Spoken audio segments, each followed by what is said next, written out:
AI that. Staying up trophy. Someone will AI that and send it to us, mate. Yeah. It's unbelievable stuff. Yeah. Listen, Dads, enjoy it, mate. It's up. It's over. We can all relax now. Got the World Cup coming up. He's the only one under a rock. Just relax. The only one. Only one that's got any. Only one that's got anything about him. Only Spurs fan today.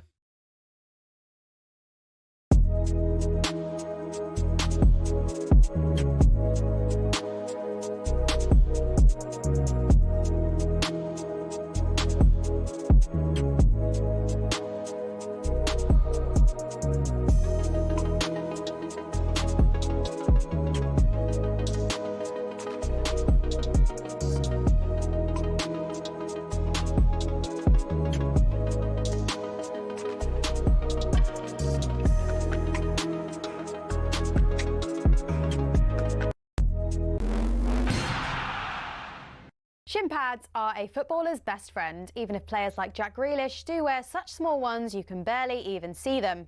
But what's the story with shin pads, and are there any rules on how big they should be? It all started with cricket, actually. Cricketers had been wearing shin pads since the 1700s. They'd been introduced not for leg protection, but instead to give batters a strategic advantage. The idea was that batters could put their leg pads in front of the wicket if they missed the ball, preventing them from being bowled out. Obviously, that all changed when the LBW rule came in, but that was the theory behind them. It was thanks to this guy that shin protection made its way over to football. Meet Samuel Widdowson. He was a cricketer and a footballer. He played for Nottingham Forest back in the late 1800s, and he wanted a way to protect his legs from nasty tackles. Apparently, he'd broken his leg in a match against Sheffield United in 1874 and wanted to stop it from happening again. Naturally, his mind drifted to his other favourite sport, where players had been wearing these pads. Story goes, Widdowson cut up his cricket pads, sewed them into his socks and popped them on before taking to the footy pitch. Ta-da! Shin pads. Like all great genius inventors, everyone took the mickey at first. To be fair, he probably looked quite stupid running around with these on. But it's thought his whole Nottingham Forest team then began wearing them from 1887, and the first known use of them in a match was in 1894, in a match between Newcastle and the then Woolwich Arsenal. Eventually, FIFA clocked on that this protection was pretty important for footballers. Multiple studies have shown wearing shin pads clearly reduces the risk of players getting lower leg injuries. And so in 1990, basically 100 years after Widdowson first put them on, shin pads were made compulsory. It became a part of Law 4 of IFAB. That's the body responsible for setting the laws of the game internationally. But the law doesn't actually specify anything about measurements of shin pads. It just says pads must be made of a suitable material and be of an appropriate size to provide reasonable protection. It's really vague, and players can get away with a lot.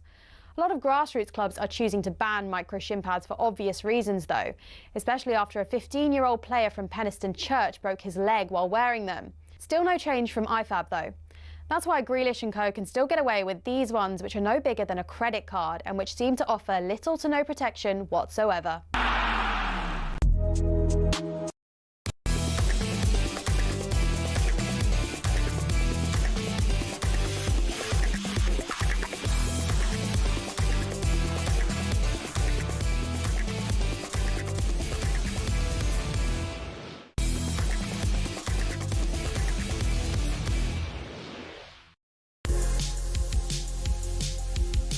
Good evening and welcome along. This is Kickoff on talkSPORT with me, Natalie Sawyer, the former Liverpool and England midfielder Danny Murphy, and football writer, broadcaster and host of Sunday Edition, Henry Winter. We're going to look back at a busy Premier League final day. West Ham relegated back to the Championship after 14 years in the top flight. Spurs surviving by the skin of their teeth with a win over Everton. Arsenal are champions after 22 years and ended up 7 points clear of Manchester City. And Pep Guardiola, who said farewell to the citizens after 10 years. Bruno Fernandes breaks the Premier League assist record with 21 and was named Premier League Player of the Season. We'll choose ours. There's more farewells as well at Liverpool, Europe for Bournemouth, Sunderland and Brighton, as well as much more.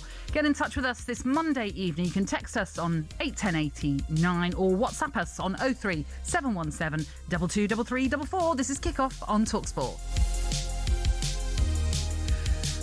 Danny and Henry, happy Bank Holiday Monday to you. Are you both well? All good, thank you. Slightly overheating. It's not pleasant, is it? Well, I was all calm and then got to the first train station. Okay. All cancelled. And I thought go to a bigger one. All cancelled. Oh. So I thought might be able to push it to drive said it would get me there in time, so I just jumped in the car and then parked locally round here and decided to park in a car park where all the cars have been broken into. But anyway, good old London. You made it. I might run for that mayorship. Well, fingers crossed. Well, yeah. Well, that'd be interesting, wouldn't it? Well, the current one's a Liverpool fan, isn't he? So it should be easy succession. Let's not go there. Well, listen, you're here and hopefully your car will be fine when you go back to it. Fingers crossed. Fingers crossed. And obviously yesterday we enjoyed the final day of the Premier League season. It feels like it's been going on for quite a while. We need a little bit of a break, but we don't get much of a break because there's still a couple of finals to go and then a World Cup, Henry. I mean, this time next week, I'll be landing in Florida with England. I mean, it is relentless. Yeah. I mean, it always makes me laugh when people say, well, when does the football season stop? I mean, I think probably about 1977 was probably the last time. I mean, it's just relentless. I mean, Danny, your era, you probably had, 4 weeks off and then a pre-season, and then it was back into the early days. You remember? I seem to remember a bit more. Probably late 90s. If you weren't involved in internationals, you'd get 6, but you'd be starting your pre-season, a couple of weeks before that in terms of your own program. Pre-season, yeah. But yeah, I mean, when you're involved in international squads, and then also the prep for the seasons were getting longer because the tours started getting more widespread, Asia and things like that. So the time seemed to get smaller and smaller, but I don't know. I look back now and think how lucky we were. You know, even if we didn't have any time off, it's still a blessing. I was talking to a couple of players the other day who were not going to the World Cup, and I said, what are you doing? They said, we're just going to go to Florida and do some warm weather training. When I would have thought, well, aren't you in Ibiza or Vegas or Dubai or whatever? And they were literally just going out, I mean, young, early 20s, and just going out, and fair play to them, just working on conditioning, probably technical things as well. Apparently there's a group of them that all go to Florida. Wow. I mean, that's quite nice that they do it together, really. But it often seems that they might take about 2 weeks, but it's only ever really about 2 weeks, it feels, that players have nowadays before they get into some motion of preparing for the new season. The mentality's changed. I mean, it was changing while I was playing, and that we were being educated on our programmes, and, you know, you would go away, even my last, 5-6 years, you'd go away with a booklet that would give you day-to-day stuff. You know, it was literally that well planned. Day to day, you'd have food ideas. It was even then. Did you stick to it? Later on, yeah, not first. Yeah, not at first. Like late 20s, I thought I know what I'm doing. I'm fine. But then as I got a bit older, I thought maybe I should. But is that a Houllier thing? He started it. Yeah, definitely. And also, I think a lot of the lads who were coming in then were already at that level, so you felt like you had to keep up. And you're influenced, aren't you? Because you're looking at these guys thinking, oh, that looks... Even stuff at training, you know, when the lads are doing extra gym sessions or doing yoga or doing Pilates or all these different things that were coming in. I remember doing aerobics classes, anything to try and gain an edge. I even remember at Fulham they started, I think Schwartz was involved in this, typical Schwartz, great lad. You know, it was called... I think it was called the Breakfast Club, but they'd get in early and they'd have like steak with nuts and... Oh. Yeah, I just used to look at it and think, no, I can't do that. Steak with nuts? Yeah. Okay, all right. Like meat breakfast. Yeah. Protein. Then they'd go in the gym and do a session and I was like, no, I'm too set. Have you seen the Andros Townsend diet that he's on with the raw meat that he eats? He did it fast, didn't he? He does that. He does so many different things, but there's a lot of raw meat involved as well. Chicken feet as well. Yes. When he was at Luton, there was a... Yeah. I think in football, because they did a thing, we're going off on one I know, but they did a thing... Making me hungry. They did a thing at Fulham where they did all these intolerance tests. Oh, yeah. This massive report comes back of what you know, body's good with and not good with. And for me then, I was in my early 30s. I'd probably, the longest I'd ever been out was 6 weeks, played a lot of games. And although it was telling me one thing, I was thinking, well, to change it now, when it ain't broken. I mean, it's a balance depending on where you're at in your career. Do you know what I mean? So I ignored it. A lot of the lads went with it, of course, because they had years ahead. But for me, it was a bit, I'm not going to stop eating that. And, you know, I certain things I liked and loved. Like I love cereal with milk and at night, big bowl of cereal. Always have cereal in the morning. It's nothing and they wrong were with like, cereal oh, at you know, night. no, there isn't. But they were telling me I was bad, you know, with dairy products. I should cut them all out. And I was like, nah. Even now, should you be having dairy products? You still have them. Yeah. Well, look at Erling Haaland. I mean, he goes to his local farm and gets special, so I think it's extra thick, creamy I think it's unpasteurised milk. I mean, his YouTube videos. I mean, I can remember. I mean, it's a World Cup year. I can remember England going off with Fabio Capello in 2010. There being almost a mutiny, close to an England old school players mutiny, when he stopped the tomato ketchup. Yeah, the tomato ketchup, who'd have thought it? But it was an issue at the time.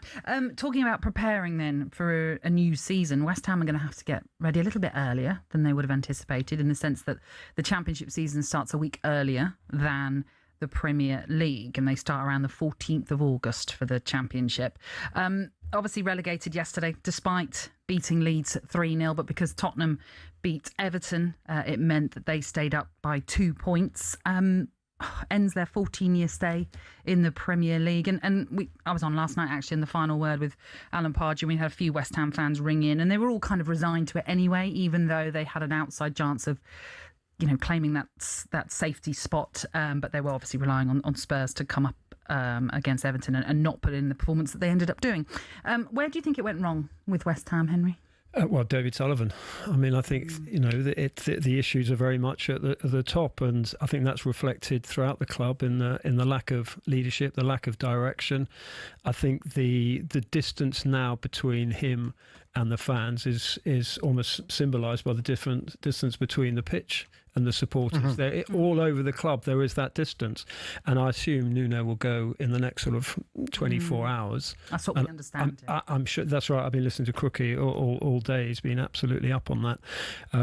But managers come and go, players come and go, but the constant, and in terms of the underperformance of the club, I mean, it emanates very much from David Sullivan. And whether Daniel Kretinsky, who's now an equal shareholder, decides now is the time for a full takeover. And I know from talking to West Ham fans that fairly significant, high-profile West Ham fans have been talking to Kretinsky about supporting him if he was going to make a push for a full takeover, which clearly they would like. He's obviously got, he's a wealthy individual, and he's not tainted as some of the fans see David Sullivan in terms of his sort of running of the club. But also, they're going to go down, but they've still got the same stadium. And Danny will have played at the Bowling Ground, which was a special place to go as a journalist. You reported from there, Danny played there, but they're stuck in this stadium, which is pretty soulless. And that is a problem that's not going to go away. And is it going to be full? I mean, talking to some West Ham fans, they think, well, are they going to bring netting and actually close off some sections of the upper tier, which would just be an absolute eyesore and be embarrassing for the EFL? Because we have this issue, as you know, in this country, of a lot of tourists, particularly when they come to London, they want to go to a Premier League game. And they will go to the London Stadium if they're in the Premier League. Are they going to go to the London Stadium if it's not? So it's going to be an issue there, and quite a few West Ham fans may well decide we're not going to give any more money to the current regime. There's that obviously as an issue. There's also the issue of they've reported financial losses already going into a Championship season where they're losing the Premier League benefits. There may well be a fire sale of some of their players too, just to help them out going into that Championship season. Are you concerned anyway, Danny, that they'll find it hard to come straight back up? Well, it doesn't overly concern me because I don't have an interest in West Ham. But I think it's a really difficult one because they've got some real quality players who will be looking to go and play at Premier League level or higher level, inevitably. So it's doing the deals and getting the right money for those players. And then it's investing in Championship players or players who can get you out of the Championship, which is completely different type.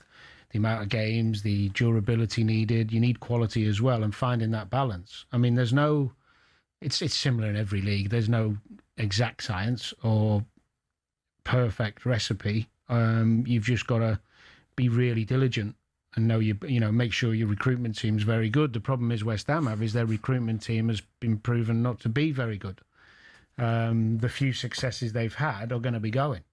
Fernandez, the obvious one, yeah. So it's a big job, and at the moment, I don't know if we've got any news yet on the manager, but if someone else comes in and starts again, it's difficult. We've said very few clubs have a huge turnaround of players and then instantly get success. Now, if they can keep a good nucleus of those players, I'm talking the likes maybe of Somerville, Will Bowen stay and give it one more year and be the hero and get them back up, maybe because he loves the club that much. If they keep the likes of those, then you'd expect them to bounce back. You would. What would you do if you were Bowen, given you just missed out on the England squad? You're going to be playing in the Championship. You're getting to an age when really this is peak time for him. He is a mid to elite top of the table player, but his heart's obviously in West Ham. Obviously, he's got, tried explaining that you want to transfer to your father-in-law. Could be an interesting conversation. So, but what do you do? I think there's two main factors. One is where he's at financially. So I don't know that. But if he's all right, or if he wants a big payday. I know he's wealthy, but, in comparison to what he could get. And the other thing from a footballing perspective, which I'm sure is the priority for him, is who's in for me. I don't see the point of him jumping to go to Everton, that middle of the table type team, because he could be back with West Ham in a year and in a different position where he's a club's in moving forward and better financial position. If he does get the chance to go to one of the bigger boys, which I think he will, because even though his age, he's proven. He's a Champions League player, Bowie. He's of that level. Well, do you know what? We'll carry on this conversation because we've got to hit a break, but it'd be interesting to see where you think he could fit in. I mean, there is one player who's just left the club, to a standing ovation yesterday. Maybe you're thinking of that one. But we'll talk more about that after the break. You're tuning in to Kickoff on talkSPORT with Ladbrokes. It's 18 and over, gambleaware.org.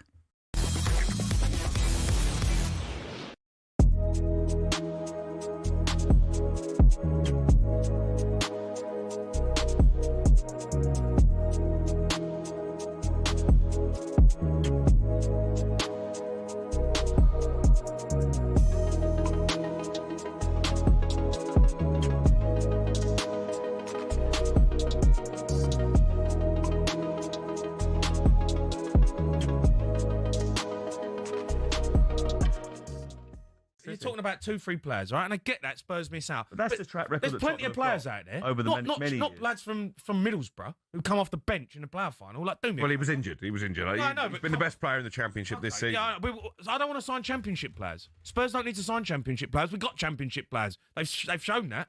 We've got Championship players. Do you? I understand what you're saying. Hayden Hackney, I think, would be a good signing. He's been brilliant this season. But I understand what you're saying about actually you need to aim bigger than that on top of the Hayden Hackneys and that. But do you trust the owners enough? No, I don't trust the owners. I don't think it's down to the owners anymore. I think De Zerbi's got full control. I think he will be the one who's picking the players. They still got to dip their hand in the pockets. Well, they've got to okay. They've got to sign off the contracts. When they got rid of Daniel Levy, saying that they're going to spend money. But that's my point. Everyone was going to change the narrative, and it was sporting success that they were. And then what happened in January? They went and sold. They went and sold Johnson for 30 mil. Brought in Conor Gallagher for 30 mil. Net zero spend. Well, it was net 12 with Sousa as well, but. First team. Exactly. My point is, and that's my point. So summer coming up, this is Tottenham Hotspur, and you can't get the Champions League players. It's not going to happen. But he can still attract with those big wages. It's about Alex Scott. They're the type of player. Well, he came from the Championship. Yeah, I know, but he's been in Bournemouth and he's top. No, but they bought him from the Championship. Yeah, he's been playing in the Premier League. Semenyo came. Yeah, but what I'm saying is, you can be clever with your recruitment. Antoine Semenyo came from the Championship. Adam Wharton. No, but the point is about to win a European final. Now. Why not? Because I don't want them. We've got to sign the Premier League players who are playing in the Premier League who have been top draw. No. Championship. I think you're being a snob. The point Jamie's making is upgrading the squad now from where it is. They've had those middle ranking signings. They need polish to make them get over the line and pull them out of the situation they're in. Here's a question for Michael Elise's done all right coming out of the Championship. Go back to. Who did you go to? Went to Crystal Palace. Yeah. Yeah. And then went to Bayern Munich. Crystal Palace finished above you. They're in a European final. Yeah, but you don't sign. We don't need players from the Championship. You do. Rookie. No, we don't. You need a rebuild. We don't need a rebuild from the Championship. You don't need big time Charlies coming in. What are you talking about? It's not big time Charlies. You've got to find the right prospect. But you don't sign a player from the Championship. We've got Championship players. We finished 17th. I think you're being harsh, and I think you're being a snob.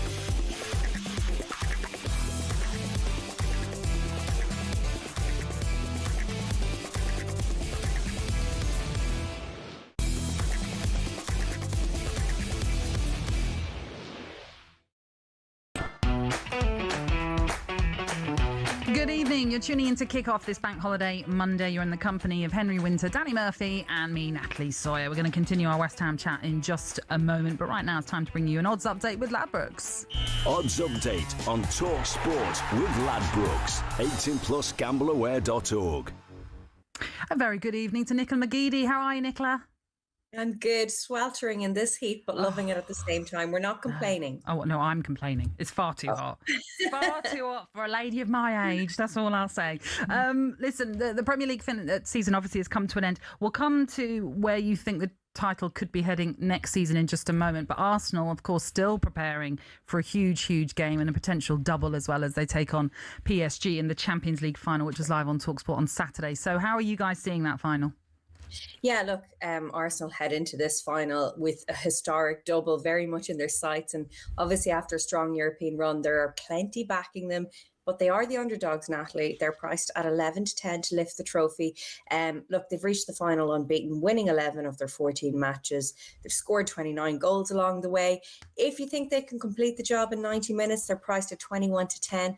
But PSG, they are the favourites. They're 4-6 to lift the trophy and 13-10 to do it in 90 minutes. But it is very close, and hopefully it's going to be a cracking final and Arsenal can get that double. Yeah, indeed. That's one to come then. And then, as I mentioned, what about where the Premier League will end up next season for that 2026-27 season, Nicola? Yeah, look, there's lots of questions being asked right now. Obviously, the main one is, will Arsenal be able to defend their crown over the next 12 months? I'm sure there are some fans who are saying to me right now, just give us a break and let us enjoy this moment. But for the neutrals who are looking ahead to next season, they are clear favourites. They're 6-4. So that's good news for Arsenal fans, but it's going to be really interesting with lots of new faces coming into the league from a managerial perspective.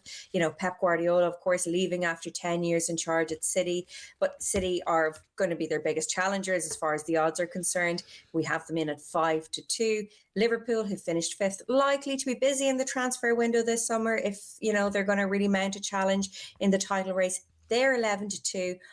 Alonso arrives at Chelsea. They have no European distractions. Some of the big names have the summer off. They're 10-1. I think potential dark horses there. Manchester United, of course, I should mention as a United fan. I can't wait to see what they do under Carrick. They're 6-1 as well. Okay, we've just been talking about West Ham and whether or not they can bounce back at the first opportunity now that they've been relegated to the Championship. So what price on that? Yeah, look, that 14 years in the Premier League's over. Club morale, rock bottom, but all is not lost. The odds do suggest West Ham will go straight back up. They are 4-6 to be promoted. They've done it before and no doubt they can do it again. Okay. And then obviously they were battling it out with Tottenham for that final spot to go down. Successive 17th place finishes for Tottenham. Yeah. So where are they going to end up next season, would you say? Look, they've avoided a humiliation by the skin of their teeth. The odds say it is 33-1. They're relegated next season. So that price, I suppose, can give fans some sense of relief. But I suppose where the odds see them finishing, we do think a top 10 finish is most likely. That's 1-3. So that's good news for Spurs fans. While a bottom 10 is in there at 9-4. Top 6, you know, I think they take that after the last two seasons. Short enough, 6-4. Top 4 finish even bigger at 8-1. De Zerbi's going to have his work cut out for him, that's for sure, and he'll be facing serious pressure from the get-go. Okay, and just lastly, Nicola, always we like to have a Ladisfaction magic moment of the weekend. So have you got yours for us? Yeah, this one's a tricky one. Villa's win over City. Man United finished strong, but look, it has to be Arsenal, not the match itself. To be fair, they showed their winning mentality right up until the final whistle, but the day was less about the match and more about, you know, the celebrations, the emotions, it being a historic moment. I have plenty of friends who are Arsenal fans, so I wasn't bitter at all. It was nice to see them finally have a moment to celebrate. Yes, certainly so. Listen, stay cool in this hot weather, Nicola. That was your Ladisfaction moment. We'll be picking ours very soon as well. That was all thanks to Ladbrokes. It's 18 and over, gambleaware.org. Odds update on talkSPORT with Ladbrokes. 18plusgambleaware.org. Okay, we've got time for just a couple more minutes to talk about West Ham, but in particular Jared Bowen. And come on, Danny, you think where he should end up as a possibility? Well, I mean, I wouldn't be disappointed to see him at Liverpool. I know you're alluding to that before. Because I think he's got goals in him, he's got assists in him, he's durable. I think he's good enough.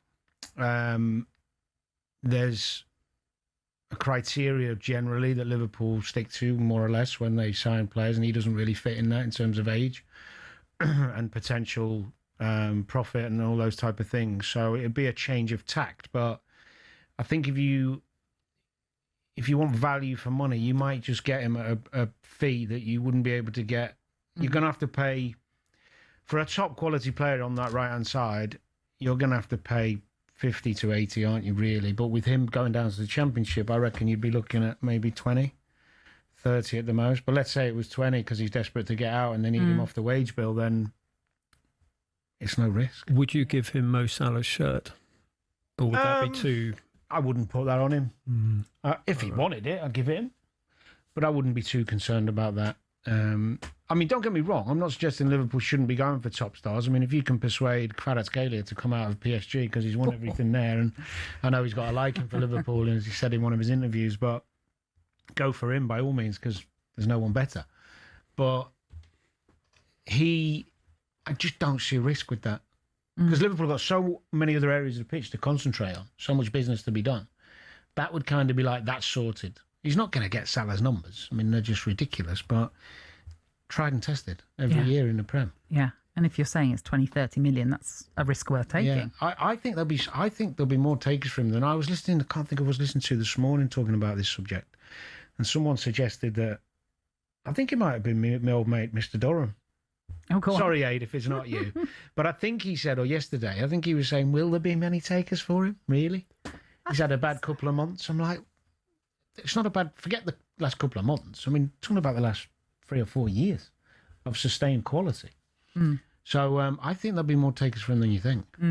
Well, it'll be an interesting summer, that's for sure. And what's going to happen with the players? What's going to happen with the managerial situation? Because as you mentioned earlier on, Henry, it does seem as though Nuno's time at the club is coming to an end. Certainly that is what we understand. Scott Parker's a name that has been linked with taking over there. And we know he has great success in getting clubs up from the Championship. It's just whether or not he can then maintain them in the Premier League. But that's to come because we've got lots more to talk about. There's the Tottenham scenario as well. What happens next with them? Because obviously after 2 really, really disappointing seasons in the Premier League, can they kick on now under De Zerbi? That's what we'll talk about next here on Kickoff on talkSPORT.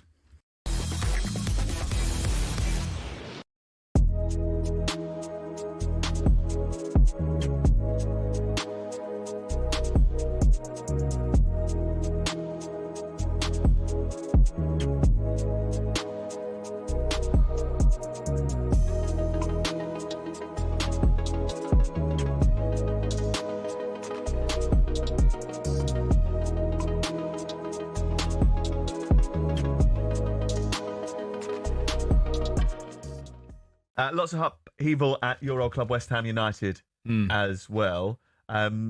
What's the first thing that they have to get right before the start of next season? Is it in the dugout? No, it's players. I think recruitment's been the biggest reason why they've been relegated. I think it's obvious when you look at the squad in general, but certainly the signings from last summer, you think of the signings that certainly haven't worked. Fulkrug came and went, a player that was never suited to the way that West Ham play anyway. Mavropanos has got better, but wasn't very good. Todibo hasn't worked. Where are the midfield players? Again, you look at the squad list, they've got 3 midfield players really to choose from in terms of Premier League quality. So obviously the start of the season was terrible for them, and they've been a bit better. But when your manager looks to the starting 11, then looks to the bench, what are you able to bring on? It is the big difference with players coming back. Tottenham have players they could call upon that I think have still capable in the Premier League. I don't think West Ham have that. Yeah. How did you feel as a former West Ham United player, learning, as Scott did this morning, that Jean-Claire Todibo pretty much refused to play in yesterday's game because of what happened at Newcastle? I mean, if that's true, it's disgraceful. Of course it is. There's no way you shouldn't want to be part of saving the club from relegation.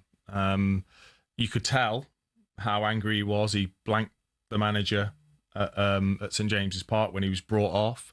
He was so poor in the game anyway. He should really have been looking inwardly at himself, not the fact it was him that was taken off. You just hope that sort of attitude. I don't think that's the norm. I think there is a harmonious dressing room. Because they've been fighting together, yes, they have, haven't they? Since exactly. they lost Paqueta in February. You can question some of the manager's decisions in terms of the starting 11 and the system. Certainly at Newcastle, you can talk about maybe the odd really bad performance. You can't have a go at the players for a lack of effort and desire. Those that have been playing, I think I've very much seen that, and I thought that was going to be enough to keep them in the Premier League.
Good evening. This is Kickoff on talkSPORT. Thank you very much for choosing to spend your Monday evening with us. And it's Danny Murphy, Henry Winter, and me, Natalie Sawyer, taking you through until the Sports Bar at 10. And we're going to talk about what happens next for Tottenham. But before we get to that, just to sort of continue our conversation on West Ham and perhaps what happens next after Nuno Espirito Santo, as we here at talkSPORT understands that he is likely to be sacked following the club's relegation to the Championship.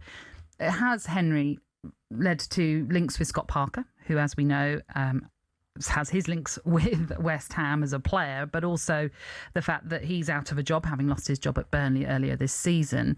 Can you see that being a possible link-up? Yeah, I mean, if you listen to some of the fans, they're very keen. I think the fans are very keen on Scott Parker. They remember the work that he did for them. I still think he has a certain amount of cachet as a manager. I don't think you lose that. I think also climbing out of the Championship, he would obviously be an attraction. Plus, he's available. Mm. I mean, that's part of the allure, isn't it? That he knows how to get teams up, because he's done that with Fulham, he's done that with Bournemouth, he's done it obviously with Burnley too. Yeah, for sure. And he has got the connection, as Henry said. But the West Ham fans for a long time have talked about style. You know, maybe too much, maybe over substance. But the reality is that the academy, he doesn't play the way West Ham fans will want to see their team play. Mm. I mean, it might be a bit harsh. I mean, at Burnley, maybe he did it because of the personnel he had, and he did it brilliantly well. There's nothing wrong in my eyes with being brilliant defensively and getting success that way. Most of my success in my career came in a very pragmatic approach under Houllier or Roy Hodgson. So I'm all for it. But I don't know. I felt that West Ham fans for a while, like if you think of Moyes even, who had success and did well, still ended up being criticised for style, or lack of. So I'm not sure. But I mean, I suppose at the moment, if I was a West Ham fan and you bring a manager in who's had, 3 promotions from the Championship, is that right? Yeah. I think I'd be reasonably content with that, irrelevant of the style. But also, is it as you said, as we sort of said, he's played for the club. He has that sort of That only lasts so long. Well, yeah, but the initial feel-good factor, you're bringing back someone who you cherished for a period of time. Does that not help? Yeah, temporarily. I think it gives you a bit more as you go through the door. Mm-hmm. The first couple of months, you might get away with a little bit more. Do you think they need someone in quickly, obviously the right person, but someone in quickly to address all the uncertainty, particularly if Nuno goes, for Fernandes, for Bowen, as you mentioned? Yeah, but Somerville. I think it depends on what the system is there and how it works. So the recruitment might be completely separate than the coach. We just don't know. I mean, normally you'd want a coach working in conjunction with the recruitment people, of course, and having his say, but not all clubs work that way. So, yes, ideally, yeah, because I think the new manager coming in will have a certain type of player he'll want to keep or want to go after. My gut feeling is that the way it's worked for a while there is that the managers haven't had too much say in the players coming in and out, but I might be wrong.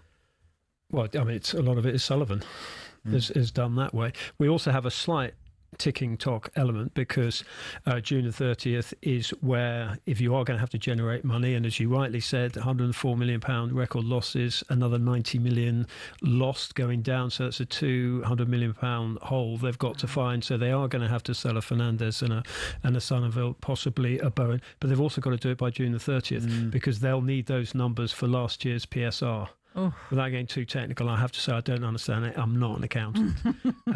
But it is, the time is slightly pressing. Plus also, a lot of the players either have disappeared or they're heading off to the World Cup. A lot of them are going to the World Cup. So, players you want to bring in, players you want to sell. So the time is of... Yeah. And then there's that thing as well, but you're absolutely right. That June 30th is... But that's slap bang in the middle of a World Cup where a player might do extraordinarily well come the end of that World Cup, and it's that weighing up of, do we wait? I know that doesn't come into financial year, but could they wait and have a bit more money to sell a player with, potentially, if they do all right in a World Cup? I mean, these are the conundrums that a lot of teams will have to face during this summer transfer window. Speaking though of Scott Parker, let's talk about another one of his former sides, Tottenham, then, who, as we know, survived on the last day of the season after their victory over Everton. Just the one goal needed for that victory to keep them up. Roberto De Zerbi coming in towards this latter part of the season, and he won 3 of his 7 games in charge and actually went unbeaten at home as well, which is quite miraculous when you consider how bad Tottenham have been at home for the last few seasons. But do you look at, I'll come to you, Danny, on this, at Roberto De Zerbi, and do you think actually next season they'll probably have a better season with him in charge? I'd be gobsmacked if they didn't. I mean, he definitely got them organised, give them a bit of consistency in the personnel, the tactics. They didn't change that very much at all. They played with more intensity generally. They didn't jump levels in quality because the confidence was so low. But I was fortunate enough to watch him train a couple of times. Not last season, his last season at Brighton. And I have to say I was really impressed. I mean, his Brighton team was really impressive anyway. But the intensity of the training sessions and the sessions he put on, and they were really positive about playing through the lines, and he was on people that were playing safe, and it was a real zippy, it was a real good quality couple of sessions that I watched. I know he's a bit spiky, but I don't mind that. He seems very confident, very single-minded in what he wants from his players, and I mean, there's a lot of talk about the hierarchy at Tottenham and what they are and what they're not and what they want and whether they're telling the truth or not, but there's no way he could have walked into that job without some reassurances of some funding this summer. Maybe not crazy, but enough to get some quality in. And I mean, they've spent money anyway. They just haven't spent it very well. Yeah. They've got that squad should never be in a relegation battle. They have had injuries, but I can't see them having a problem. I think they'll finish top half.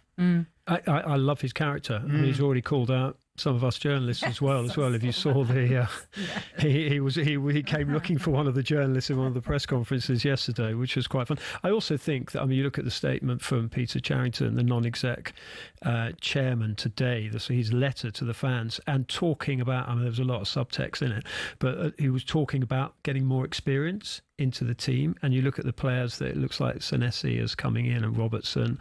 Immediately that brings you authority, role models, good characters to the defence as well, rather than going for the sort of almost like the new school, let's buy them young, develop them, and then sell them on because it's good for PSR, which they did do. They bought 4 young players, and Gray and players like that will absolutely develop. But you need battle-hardened players in this division.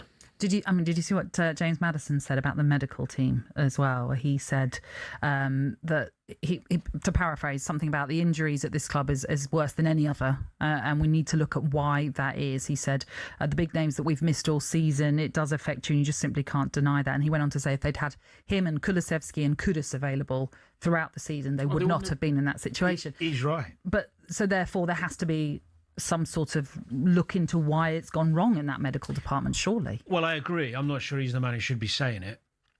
He's very outspoken about this. Was after the game. He's also spent a lot of time in that medical department, so he probably has had a close-up view. Well, the thing is now, medical teams, they're so big, and there's so many areas of it. So the physios and doctors are working in conjunction with the guys who will be more to do with the sports science, the training, and setting up who goes in the gym and how much intense work you do, and looking at the stats and interpreting that to the sessions. And there's so many factors to it. So I don't think you could. It does need looking at, because that many injuries over a consistent period of 2 years. I think they did have a big change around not so long. Well, a little while ago. Well, I think Thomas Frank brought in a few from. Well, I remember at Fulham with the medical department. We had Mark Taylor, who ran the whole thing, and Fulham spent more money that year on the whole medical team than they ever had before. When we first got our success, and we finished 7th, and we had the Europa League final run, and he was the guy who used to work with Sam at Bolton, and they made a conscious point of bringing him in because they felt he had the experience and he was brilliant, and the whole team worked together, and we had the oldest squad in the Prem, so keeping the senior lads fit is normally harder than keeping younger ones fit. Right. But they worked. I mean, I remember thinking how impressed I was with the level of detail and the even the variation in some of the training for different groups, different players. So it's a really important part. I mean, we were talking earlier, I do think players, if your recruitment's good and you bring in the right types, you've got good mentality anyway of players who want to be out there all the time. Which there's always a few at each club who haven't got that kind of mentality, and there's nothing the medical team can do. That's more a psychology issue. But I think, the amount of injuries they've had. The only thing is with Tottenham, because they've had quite a lot of managers, I'm sure the manager would have come in and tweaked and changed some of that. So that doesn't help sometimes either, because you can go from less intensity to more, or really high intensity to low, which then makes you vulnerable as well. So there's so many things. But he is right. I just don't think he should be saying it. How does it work in a multinational dressing room when you've got players who come in who often want to go, particularly in a World Cup year? And I'm talking about Romero. Obviously, he's got a connection with the Argentinian medical department rehab, and he wants to go and do his rehab with them. His Spurs season is over, probably Spurs career is over, but his Spurs season's over. How does that work for the club's medical people when they've got high-profile players saying, actually, I'm going back to France for my treatment, I'm going back to Buenos Aires for my treatment? Well, it depends on the individual club, I think, because obviously Liverpool, when Houllier took over, we had a lot of the German boys who wanted to always go back and see Müller-Wolfhard in Munich, and he allowed them to, but in conjunction with the Liverpool staff as well. But if they wanted to go, they'd go. And then we had a couple of the French boys who'd always go and see Philippe Boxall, and then so he was more to do with the he was the hooks man. Yeah, don't go there. I don't think Stevie G was best pleased with him. But anyway, so it was multifaceted, the different areas you could, and the manager or the coaching staff would push you one way or another. But I think a lot of lads now, when they do the contracts, even then they were. So I spoke to a couple of the German boys, and they had it in their contract. That they could go back and see Müller-Wolfhard. Yeah. Well, you mentioned Christian Romero, and he may well never play for Spurs again. We'll wait to see, of course, what happens. But he is currently the captain. He was there, to be fair. He was. No, absolutely. He returns. But maybe he was always returning. Yeah. Who knows? We will never know the full story, will we? But we were led to believe he wasn't going to be there, but he was there. Should he be the captain, though, if he does stay? No, I spoke about this previously. I think too many misdemeanors, too much ill discipline. I think Thomas Frank missed a big trick when he let him down. and with the sending off. And 6 red cards he's had there, isn't it? yeah, I think was it his second red under Frank, whatever it was. Anyway, I can't remember exactly which game. I thought he missed a trick where he backed him, didn't he? He did. I thought he should have went. Armband's gone. You got to earn your way back in the team. And who takes it then? It doesn't matter. Connor? Yeah, I'm not sure whether he needed it then. He was trying to find his feet, wasn't he? But Van der Ven or whoever. But Madison, if he's fit, do you think he could be a leader? Oh, now you're talking about. Yeah. In the moment, I just think irrelevant of who you give it to, you're setting. Yes, I hear you. You're setting a standard. Mm-hmm. You're creating this discipline at the club, which, I mean, you'll remember this. I mean, Julio's first thing he did as a sole manager was get rid of Inns. Captain. I remember you said this. Ex-England captain. It was a massive one. And everyone was like, whoa. And you kind of went, if he can do it to him, he's going to do it. And everyone just kind of... And I think you have to set the tone sometimes. But Romero is about Romero. His disciplinary record for Argentina is brilliant. Why is that? Probably because he cares more, or maybe he's got some senior players around him who he really respects and don't let him behave like that. Whereas Tottenham is allowed to behave like that. There's no repercussions for his constant ill discipline. It's frustrating because he's a good player. He's a super player. And that is the frustrating thing. If I'm sometimes there's a line, isn't there, where you think enough. Yeah. But as you say, he was there. And they survived on that final day of the season. And I'm sure for more Spurs reaction, they were on yesterday on the phone-in, game day phone-in after yesterday's action. But I'm sure Jamie O'Hara is still bouncing after the fact that Spurs are in the Premier League again. They're going to be on the Sports Bar alongside, with Jason Cundy from 10. So you're tuning into Kickoff, though, right now on talkSPORT with Ladbrokes. It's 18 and over, gambleaware.org.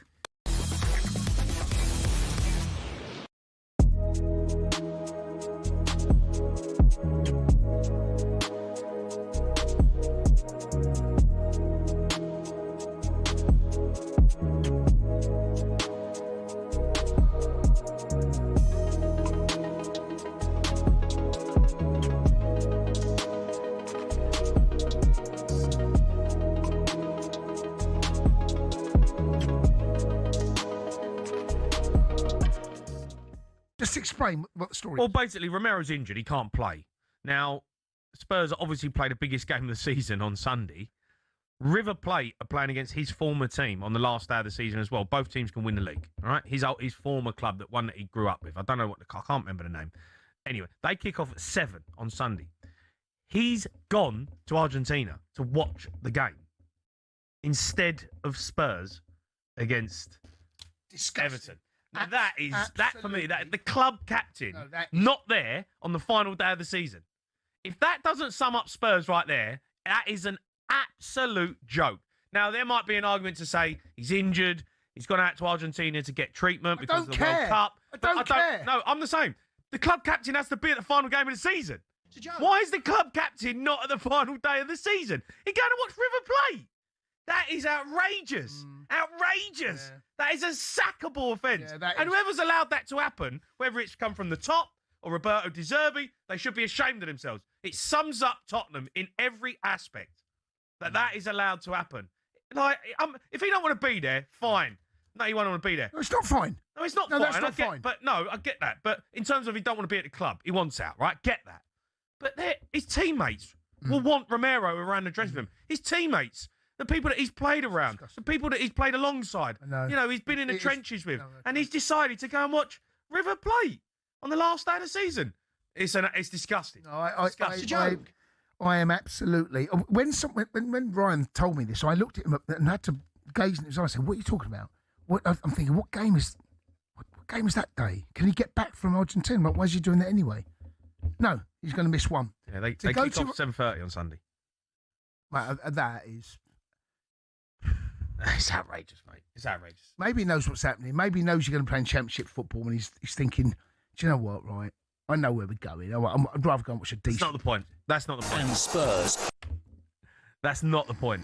You can't get away with that. You're the club captain. Club captain is not there on the final day of the season. That is... It's disgusting. It is so bad. So bad.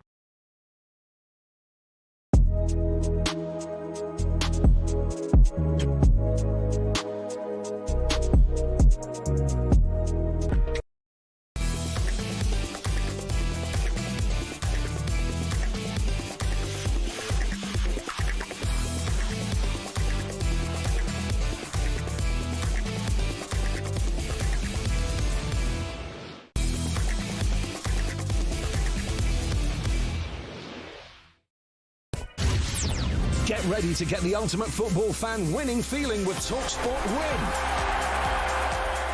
This is Kickoff that you're tuning into this Monday evening. But listen up, we're into the final week. And with the 2026 FIFA World Cup almost here, thanks to Adidas, the tournament's official match ball supplier, talkSPORT is sending you and a friend to Dallas, Texas. You could be at England's first game then against Croatia on June the 17th with return flights, accommodation, spending money, tickets and the official Adidas match ball as well. That is the Trionda, which will all be thrown in. Here is how you enter, and you might want a pen and paper handy. For your chance to win, you can head to talksportwin.com or text the word WIN to 83338. Texts and online entries cost £2.50 plus your standard network rate. Or you can call this number 0343 418 7260. That is 0343 418 7260. Entries must be in by 4 p.m. next Monday. So less than a week now. That's when you'll need to answer your phone. It's for 18s and over, UK residents only. This is a talkSPORT promotion. Full T's and C's can be found at talksportwin.com. Just a reminder, for your chance to win, text the word WIN to 83338 right now. Just a bit of breaking news to bring you in the last few minutes. And Manchester City, of course, are having their farewell party to Pep Guardiola right now. But the Manchester City women's team, of course, very successful this season in winning the WSL. And their forward, Bunny Shaw, has signed a new deal at the club, extending her stay there until 2030. Wow. Yeah. Because there was a suggestion that she was going to go... Wasn't she going to move? I think there's always been talk about Bunny because she's been brilliant, hasn't she? And thoroughly deserves that new deal. Yeah, but also that's very good for the women's game generally, because I assume that she must be the highest paid player, and if she's rising tide lifts everyone. There you go. Good news for them then. And Bunny Shaw remaining, as you say, in the English women's game too. And we'll talk about Manchester City and what's next for them now that Pep Guardiola has bid farewell. That's a little bit later on. But right now, let's take a look at our magic moments of the weekend. All thanks to Ladisfaction from Ladbrokes. Magic moments of the weekend on talkSPORT with Ladbrokes. Ever dreamt of playing at Anfield? Place a £5 bet builder at selected odds on the Ladbrokes app and you just might. 25 plus, terms and conditions apply. Gambleaware.org. OK. All three of us get to pick our favourite moments then from the weekend. I'm going to ask Henry to go first. Well, we always paint footballers, elite footballers, like Danny and Declan Rice, as almost like sort of robots. They just do these things. Do they have all the sort of, the emotions and everything and loyalty or respect for former clubs? And just that footage that surfaces of Declan Rice at Selhurst Park in the sort of that little sort of wide tunnel area. You'll have done your interviews there. And he was just waiting for the news of what had happened to his old club, West Ham. And the look of genuine... I don't think he knew he was being filmed.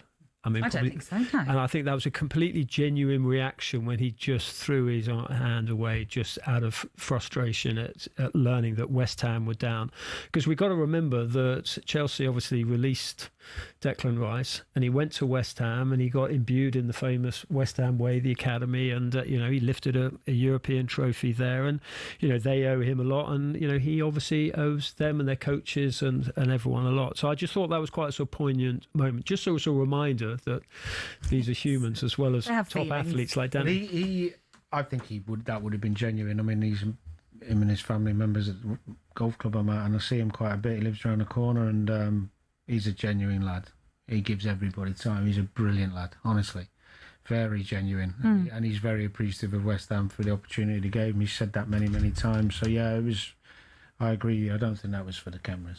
When he was at West Ham fairly early on, I'd arranged through the club to do an interview with him, which was over Zoom. He was in the training ground. And then he said... we're about half an hour in, which is very generous time with a footballer one-on-one. And he said, listen, I've got to shoot because I want to beat the sort of the M25 traffic, because he was still having to sort of make his way around. And he said, I'll ring you back. Well, I'll do another Zoom link. We'll get the club to sort out another Zoom link, when I'm back home. And I thought, well, that's it. I must go off to the pub and I'm not going to sort of see him again. Absolutely bang on time. He'd negotiated the M25. He parked up at home, probably put the kettle on. And there he was. How long were you on the Zoom chat for? Probably only for another sort of 10 minutes, but we just, we'd agreed like 40 minutes or whatever, and he'd had to shoot off after 30 minutes. He's just genuine. And you know what? selfishly, as a journalist, you don't forget that. No, of course. And it gives you just that little bit of, if he has like a 10% down on his performance, and Danny will remember this from, the favourites that the press had with England, we just treat them with a little bit more kid gloves at times. Yeah, it does pay to be nice, doesn't it, really? My magic moment, very quickly, of the season is, we spoke a lot, of course, this season of some of the surprise packages who've earned their place in Europe for next season. I'm taking you to Italy and Como, getting into the Champions League for the first time, and that they booked on the final day of the season as well, of course, led by Cesc Fabregas, and I just think that's a nice Another great story. lad. Yeah? I've never met the man. He's a great lad. Loves his football. There you Great go. company. Really pleased for him. Done a great job. He can, if he's still there, he can look forward to that, can't he? Yeah, he's, as you can imagine, buzzing by that. And why wouldn't he be? Because it's quite an achievement to have done that. Beating the likes of Juventus and AC Milan to that final fourth spot, which is pretty impressive. But nothing to do with Como being one of the most beautiful places to go to on earth. You're not putting in to be talkSPORT's Como correspondent. Never been, but if someone wants to send me, I'd be happy to go. Oh, it's stunning. Oh, it really come on. is stunning. The fact that you both have been, that's just drumming it in that I need to go, clearly. Danny, have you got one? I'm going to go for Roy McBurney, Magic Moment, because some stories are just great, aren't they? Yeah. The whole story of how he ended up there, and they waited for him, and for the goals he scored, he's always been kind of categorised as a certain type, hasn't he? And he is rough and tumble, and he plays the role well, but he scores goals. Yeah. Second top scorer in the championship. Yeah, and I was watching him in the game, and I thought maybe they're not. Obviously, they just need a goal, and they don't score many also. But he was running on empty. And when the ball went out, if you watch the replay back, when the ball went out to the left, and he's got to get himself in the box, you can see him, his body as if to say, come on. And he just starts his legs going, and he eventually gets there, and the keeper pushing out to him. But then when he scores, he runs twice as fast to celebrate than he did to get in the box. But what a great story. I mean, he couldn't have written it. And missed out on the Scotland squad as well. Which was a strange one, I thought. I know he's loyal to the players he's had and stuff like that, but I think they had a fallout as well, didn't they, a while ago? Right. They need goals. They do. Yeah. They do, but it was a great story. And, so he's sometimes put as the bad man, and he's certainly not that now. I mean, Hull fans will remember him forever. It'd be interesting to see what they do with him next season. Whether they obviously keep him, use him. I'm sure they'll keep him, but, how much time he's going to get, or because they're going to have to invest in some players, aren't they? Yeah, Hull back in the Premier League after that Championship playoff final win. Those are our magic moments of the weekend that brought us Ladisfaction, all thanks to Ladbrokes. It's 18 and over at gambleaware.org. Magic moments of the weekend on talkSPORT with Ladbrokes. Place a £5 bet builder at selected odds, and you could win a chance to play a match on Anfield's hallowed turf. 25 plus, terms and conditions apply. Gambleaware.org. Oh, but maybe the We're lads. still on air, chaps. We're still on air. on air. Are we? It's one about tattoos, sorry. Trying to keep track of you both. Talking of playoffs, the St Mirren Partick Thistle playoff is just about to get underway. The second leg for the right to play in the Premiership. Remember, St Mirren trying to avoid that relegation, whereas Partick Thistle looking for promotion. So we'll do our best to keep you up to date with that one. But we'll also talk about Arsenal back as Premier League champions after a 22-year wait.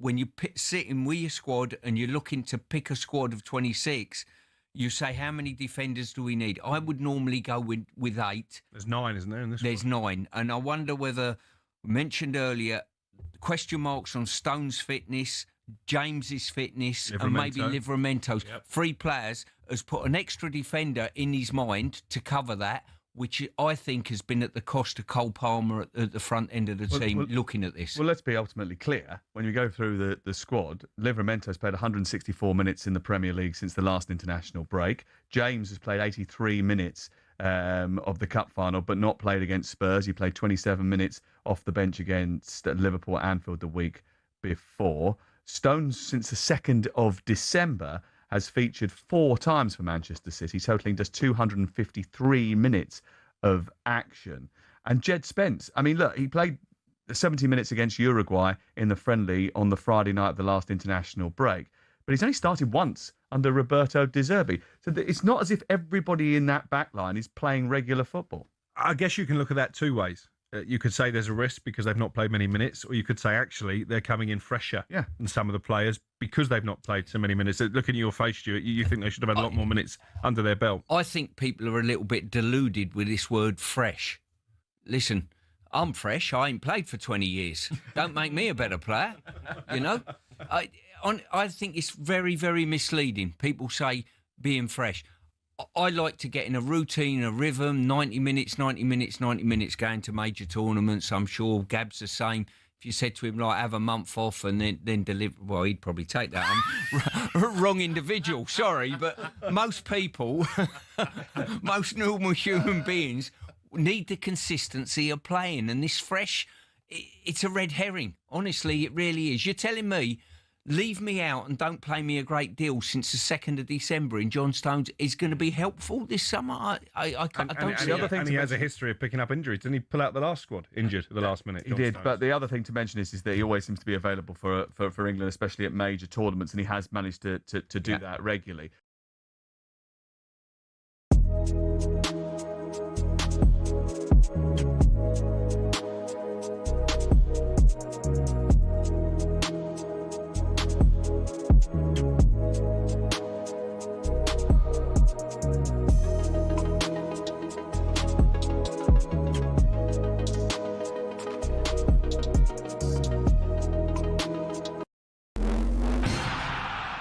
Corinthian Casuals are a team in the Combined Counties League Premier Division South. Despite that, they're one of the most important clubs in world football. Here's why. The club was formed in 1939 as the result of a merger between Corinthians FC and Casuals FC. Now, Corinthians FC were founded in the late 1800s when the FA's top brass were sick of getting pumped by Scotland every time they played them. As a result, a man called Nicholas Lane Jackson set up an amateur side which would bring in the best players who could all play for the national side. And it worked. It wasn't long before England were dominating the international fixtures they played, and it was largely down to Corinthians. In fact, in 1894 and 1895, they played consecutive games where Corinthians provided the entire England 11. But the thing is, the players refused to play professional football. They didn't believe in it. They wanted to spread the values of sportsmanship, competition, and played for the love of the game. It also helped that most of the players were Oxbridge graduates who didn't need the money. But instead of entering the league and cup competitions, they played exhibition football and toured the world, bringing the beautiful game with them. And it was this which spread the game throughout the world and made it so popular. Most famously, in 1910, they travelled to Brazil. And the locals in Sao Paulo were so impressed, they started their own team under the same name. Yes, the same Corinthians who won the FIFA Club World Cup in 2021, one of the biggest football teams in Brazil. Now, they were global superstars, and despite not being professional, Corinthians drew in the crowds. Everybody wanted to play them, everybody wanted to watch them. So much so, they regularly played the winners of the FA Cup in what eventually became the Community Shield, winning most of the time. They actually inflicted Manchester United's worst defeat, 11-3, a record which still stands to this day. Now, fast forward to today, Corinthian Casuals still don't pay their staff or players. The ethos of sportsmanship is still at the heart of everything that they do. And even though they're a side in the lower leagues, if you make the trip to King George's Field in Tolworth just off the A3, you'll most likely bump into Brazilian Corinthians fans who often make the pilgrimage across the globe just to watch their founding team play.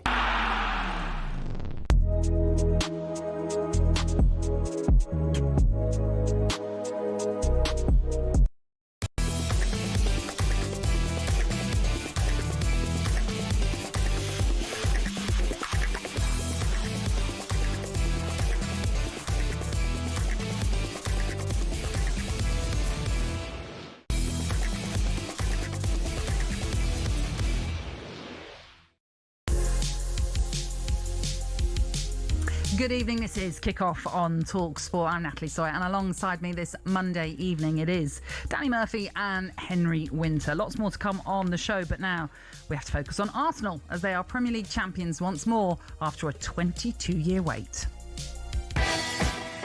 Well, I think the favourite is always the one that won the previous year. Somebody that has to come and take that crown away from them. Gabriel has headed Arsenal in front. Arsenal lead by 2-1. How did they get the win? Set play. And there is a new hero in this part of the capital. His name is Eberici Eze. We're not seeing what we've seen in years gone by where they couldn't quite get over the line. They find a way to win now. We've had these heroes for so long, but we've been so desperate for new heroes. In elite sport, you don't get given anything. It's not easy. Maybe it's the idea of what's at stake. Is Arsenal's title dream fading away? Manchester City 2, Arsenal 1. This is not the same Arsenal that used to be, 2 seasons ago. West Ham 0, Arsenal 1. Leandro Trossard, this could be the biggest yet. What gives me optimism that Arsenal can kick on is that I don't think they've finished the article yet. Headed in by Havertz. Of course it's a corner. Of course it's a set-piece goal. Our supporters, they've been waiting for 22 years for something like this to happen. It's a bit of relief as well, because it's been building up. Yeah, the outside noise or the expectations, of course, is there, and you have to respect that. There's the full-time whistle. Arsenal, for the first time in 22 years, are champions of the Premier League. Mikel Arteta and his players have finally delivered when it really matters. And are we on the cusp of another North London dynasty?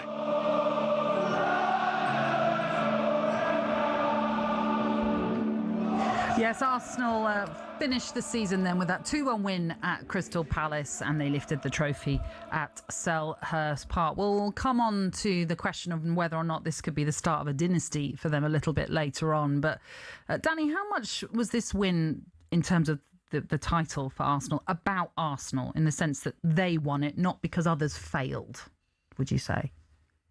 That's a good question. I would make it about them because I think their level of consistency was really good. Okay, not amazing on the eye at times, but the way they defend together, the discipline they show, the concentration, the togetherness.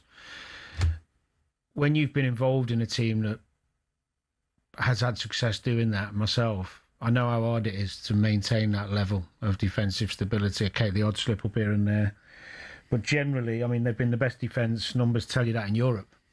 But not only to maintain it in the Premier League, but to do it so well in the Champions League as well that's down to the manager. He doesn't have passengers. When you watch Arsenal play, when they defend, they all defend. The best example of that would be when Eze got dropped after the Villa game, where he made those two glaring omissions of cash, and they scored on one and should have scored on the other, and he was like, nah. Mm-hmm. Probably moved him more central to help. I think when you play wide, you have to do bigger runs defensively, but he was struggling with it on that left side. So he worked with him, he gave him a kick up the backside, he put him in a more central position, and he's worked on his defending, looks better.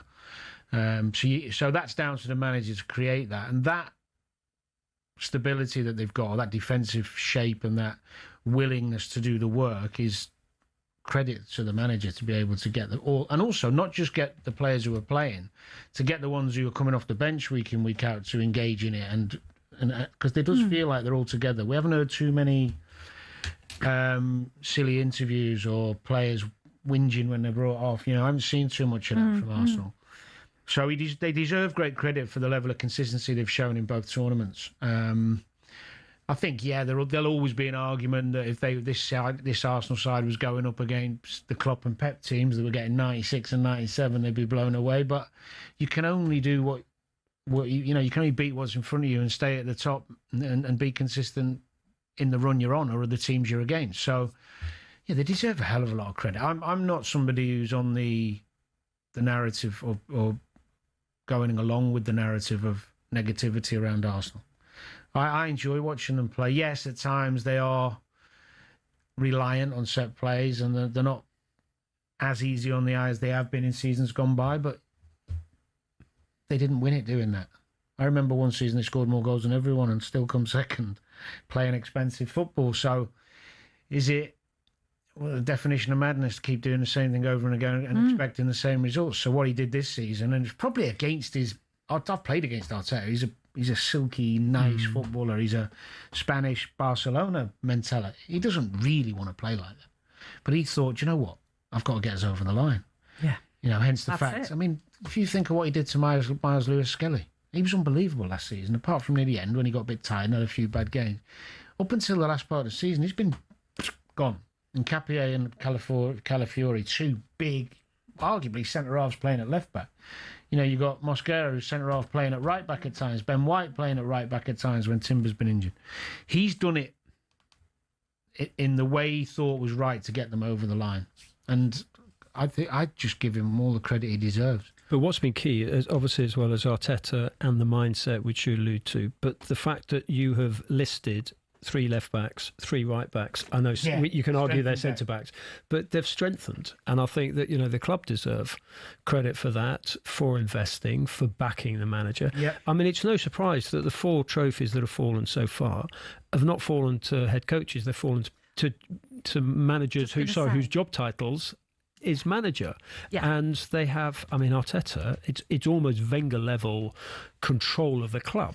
Well, that's what happened when Edu left. That's when he decided he wanted to be known as manager and therefore take more control of it. Berta came in as sporting director, and Mikel Arteta was very much involved in the recruitment process of someone who was effectively, you could argue, going to be his boss. So I think this synergy through the club, you're also seeing it from a broader perspective. I mean, my daughter lives near the ground, and ringing her in recent days, I was going, there's a lot of noise going on out there. And She's not been asleep. She just said there's a stream of red and white and happy people, and she lives, a good, I would say, almost a mile away from the ground. Every pub is round. It's fantastic what it's done, obviously, to the community. It's great for journalists that you have a change of narratives, for us here. I think it's good for English football. Because, as you say, they haven't won it for 22 years. Would we want another? Manchester City, a fantastic team to watch. Pep is a genius. I get all that. And they strengthened very well in January with Gay and Semenyo. I'd rather watch them when you got Doku and Semenyo running. Yeah. But I think coming back, so I like that rotation. But coming back to Danny's point, I wonder now, having got them over the line, and obviously he's going to be cagey next weekend because he's against the best team in the world, but next season, whether actually goes right, Bukayo, take that fullback on every time. Yeah. Because that would make sense, because as you rightly say, for so long they've been the bridesmaid. Now they're finally the bride, but they had to tinker it to get it done. And that now the sort of shackles are off. Maybe they're going on honeymoon. Yeah, well, exactly that. Maybe, but I think he'll want to do that. I think he'll want to evolve, but I think it'll be dependent on who he can get in. Well, when you say that, then how much more of an improvement do they need? Well, you need arguably a better left winger, a better striker, and probably another top class midfielder to play alongside Declan, who's a step up from Zubimendi, maybe. And I like Zubimendi, and Miles Lewis-Skelly looks like he can play that role as well. But I'm talking if you want to be the best team, another £100 million midfielder, whoever that may be, to go in alongside Declan. Mm-hmm. A striker who's got more about him than Gyökeres. Gyökeres has done well, by the way. I'm not Chris. He's done all right. I think he's done well, and actually his last 2 months of the season, he looked fitter than he did. He looked stronger. But don't you think they'd adapted to him? I think there was an element when he came in there. They just weren't used to dealing with a centre forward. Yeah, I agree, but I still don't think he's elite. No. And if you want to be, if you look at the yardstick, PSG at the moment, when you look at their front line, all of them scare you to death. Arsenal's don't. They don't scare you. Would you? You'd have Doku. Semenyo would get in on the left, wouldn't he? For you could name lots of players from other teams who might get in Arsenal's front line. You wouldn't name many who'd get in the back line, but you'd name a lot who'd get in the front line. So it depends who he can get in. If he can't get exactly who he wants to really enhance them, then we might see more of the same, because he probably thinks we can do this again and better, and not have a wobble. It's fascinating. I think this is why we love the Premier League, because each season everything's evolving all the time. Mm-hmm. But there will be now a narrative of, can they become the dominant force? Oh, sorry, Natalie. One other thing I think is worth mentioning. I did mention this recently, but I think it's gone under the radar too much. at a time when we're looking at the top team spending hundreds of millions and billions of pounds on all these top players, Arsenal played 8 English players this season in that squad. So the fact he's still trying to buy English, integrate young English players of his own, is also credit to him. 3 of them homegrown in terms of hair length. Yeah, but he doesn't get any credit for that, or he hasn't got much credit for it. I think it was 7 years ago, maybe 8 years ago. I think it was Liverpool were the last team to have more English players play more minutes. Right. Gosh, that's a long. Because time we all have this. We all have this thing, don't we, where we go, all the big clubs are buying in all this foreign talent and buying. Well, no, actually, he's nailed his colours to the mast. People were moaning when he got Madueke, who's been a brilliant understudy for Saka. People were moaning, not moaning, but surprised when he went in for Eza. You know, it's something that's not talked about, and I think there's a conscious from Arteta. I think he consciously has done that. I don't think it's just because he likes him as a player. I think he likes that English nucleus togetherness. When you look at how close Saka, Eza, Declan Rice are, Miles Lewis-Skelly, I think he's thinking ahead. Okay, well, look, let's develop that more after the break, because there's plenty more to digest with Arsenal winning the Premier League then, as we say, for 22 years that they had to wait for it. But they've also got a small match of a Champions League final to come, which is live on talkSPORT this Saturday. It kicks off at 5 when they take on Paris Saint-Germain, even in Budapest. You're tuning in to kick off on talkSPORT with Ladbrokes. It's 18 and over. BigGambleAware.org.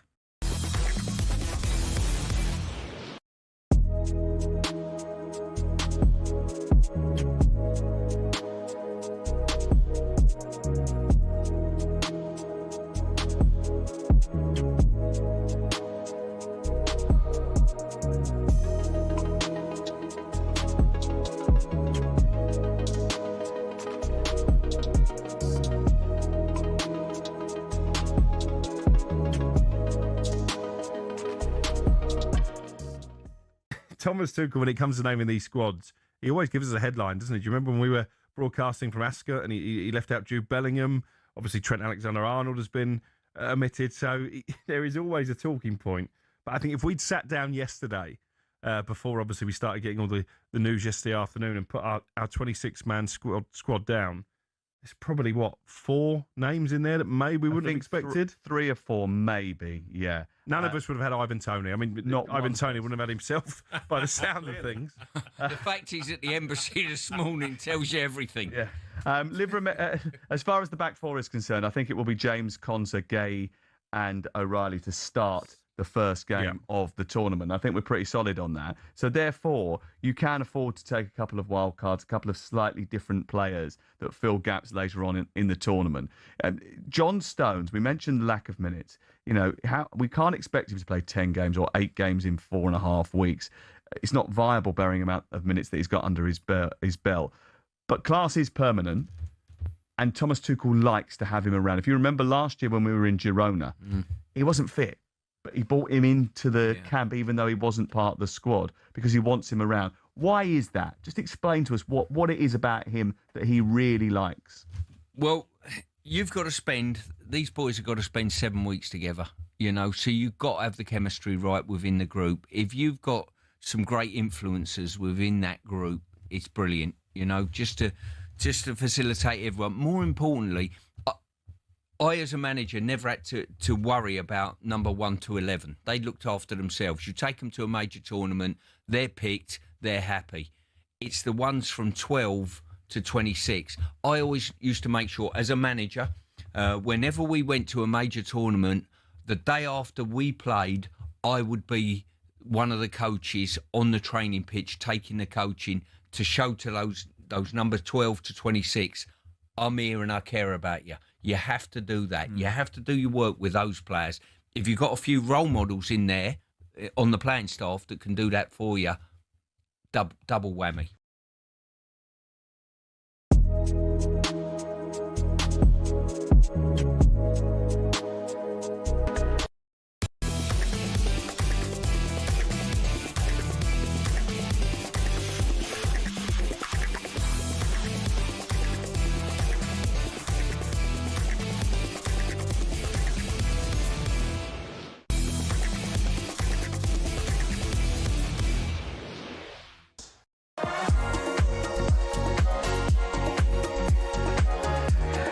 This is Kickoff on talkSPORT, and we're with you till 10. It's Henry Winter, Danny Murphy and me, Natalie Sawyer, and we're talking about Arsenal right now and whether or not they can now begin a dynasty in English football, especially when you consider the changes that have happening even elsewhere. Exactly that, elsewhere. It's a great chance for them. So you firmly believe that because they're obviously more settled than a lot of the other clubs. I think they're.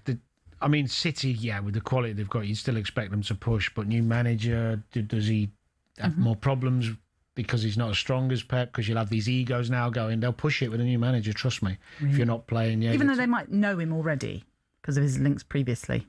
Not many of them. I think it was quite a long time ago. But maybe a few. But no, you'll push it. You'll push it because if you're not playing, you footballers, eh? Well, I think Pep had so much power and he's got such aura and presence that not many players are comfortable knocking on his door. There'll be a few, but with a new manager who's not as powerful, and I just think that City might have a few problems in that respect. What Ferguson style 2013 at United when Sir Alex moved on. Yeah, but I don't think I think this squad's better than what Ferguson left. Very but true. in terms of just discipline in play, Pep he just wouldn't entertain ill discipline, would he? You just don't play or you're gone. Yeah. Because he's the boss. What happened to Leroy Sané? Maresca's not going to have that. So I envisage a few little problems there initially. Maybe not problems as in they're going to fall off a cliff, but not quite as... Whereas Arsenal are just adding more... They're going to add just more quality. I mean, there's only a few spaces in the team where they could really add more quality. Tonali, would he make a difference? Brilliant. Absolutely, of course he would. I think Tonali's a better player than Zubimendi. Yeah, I do. Liverpool, we don't know what's going to happen. Yeah. Yes. Do you think he stays, Slot? It's looking that way, but I'm surprised. I'm really surprised. I've never seen a Liverpool fan base be this strong on wanting a manager out and him stay. Never seen it before. In all my years, I was thinking as a fan. And that's inside the ground. That's not just social media. That is the coppers turned. Yeah. Wow, that's strong because they're loyal. My oldest boy goes to the games and he said he's never seen anything heard anything like it. Well, they certainly had lost the Anfield factor this season, hadn't they? Yeah. Even my club going there, as we did on Sunday, we actually thought we could get something out of this. Well, I've never ever thought that before. I tell you what it is. I've spoke about this before, so I am repeating myself if anyone's heard me talk about this before, but from the moment I first watched Liverpool play, ever, as a fan, to the moment I was playing, you can't play at Anfield, and I'm talking at home here, forget when you go away, it's different, but you cannot play at Anfield tactically and give people respect and let them play out. And you have to go after teams. You have to, because that's what is demanded of you, because you're Liverpool Football Club and nobody should be coming to Anfield dictating to you. Now, of course, you can still lose a game if you go too gung-go and they're a really good side and they play through you, of course.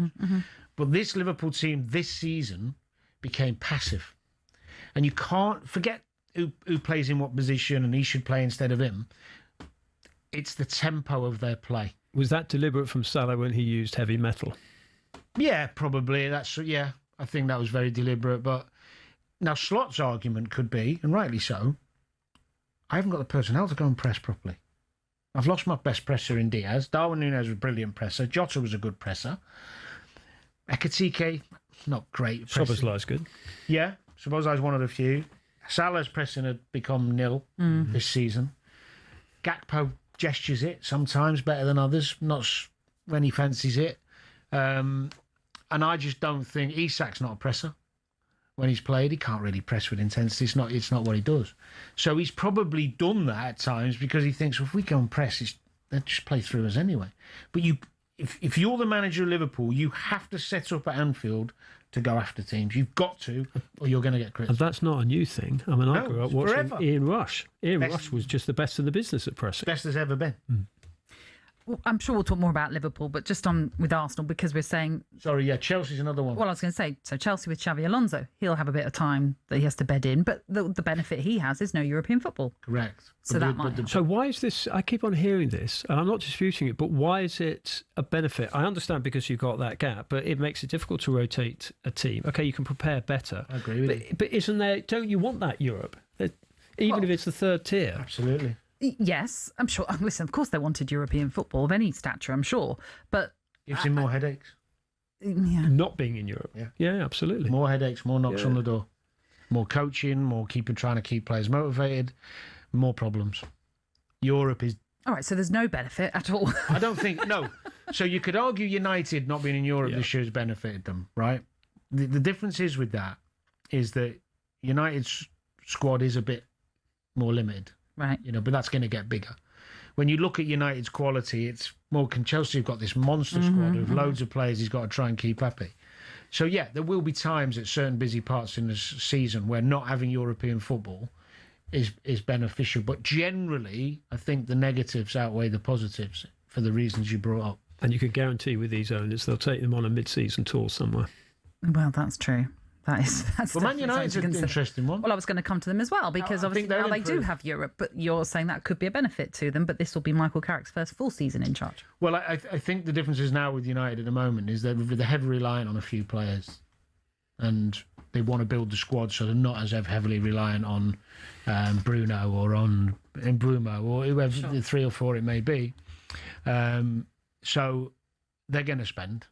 They're going to bring in quality. Elliot Anderson? Seems the obvious one, doesn't it? Be a terrific signing for them.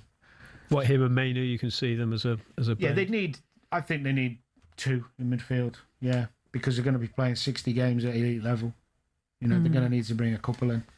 So, but I think the only problem United will have is getting some of their players adapting again, not just to European football, but to elite European football. It's different Europa League, Conference League. You can play half a game and be 2 up and see it out. Champions League, the format now, you could be Inter Milan 1 week, PSG the next. You've got to be bam, bam, bam. So that might hamper them a little bit, but it depends on what business they do, doesn't it, in the summer? It's interesting because everyone says to him, I'm slightly biased on Michael because I spent a year with him writing his book, but and everyone makes his comparison with Ole Gunnar Solskjaer, and I understand that, the caretaker stepping in, club hero in inverted commas, stepping in and stepping up. But actually with Ole Gunnar Solskjaer, he didn't have the football structure around him that Carrick does now. It's actually a bit more settled behind the scenes. It is. So he's got that to work on. Yeah, I agree with you.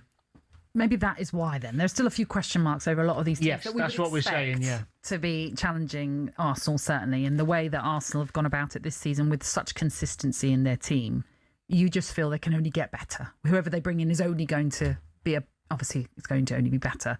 And the way Mikel Arteta has gone about it this season. It's a bit worrying, isn't it, really? Well, I mean, Arsenal fans won't say that. No, I'm saying love it. I'm saying it. It's a bit worrying because defensively they're just so good. Yeah. They are incredible. The work ethic, the organisation, the desire to win the ball back, to defend their goal, it's so good. I actually think they got really... if I was PSG, the one team I'd not want to play is Arsenal. Except they're missing Timber and Ben White at right back, and Kvaratskhelia. He's probably one of the best players we've seen this season. Yeah.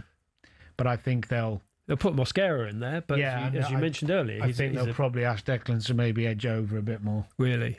We'll do something, yeah. Especially if he's struggling a bit. But, yeah, you can't... But I think Hakimi's missing, isn't he? Is he 50-50? Is he? Right. So if Hakimi and Timber are missing, it's kind of...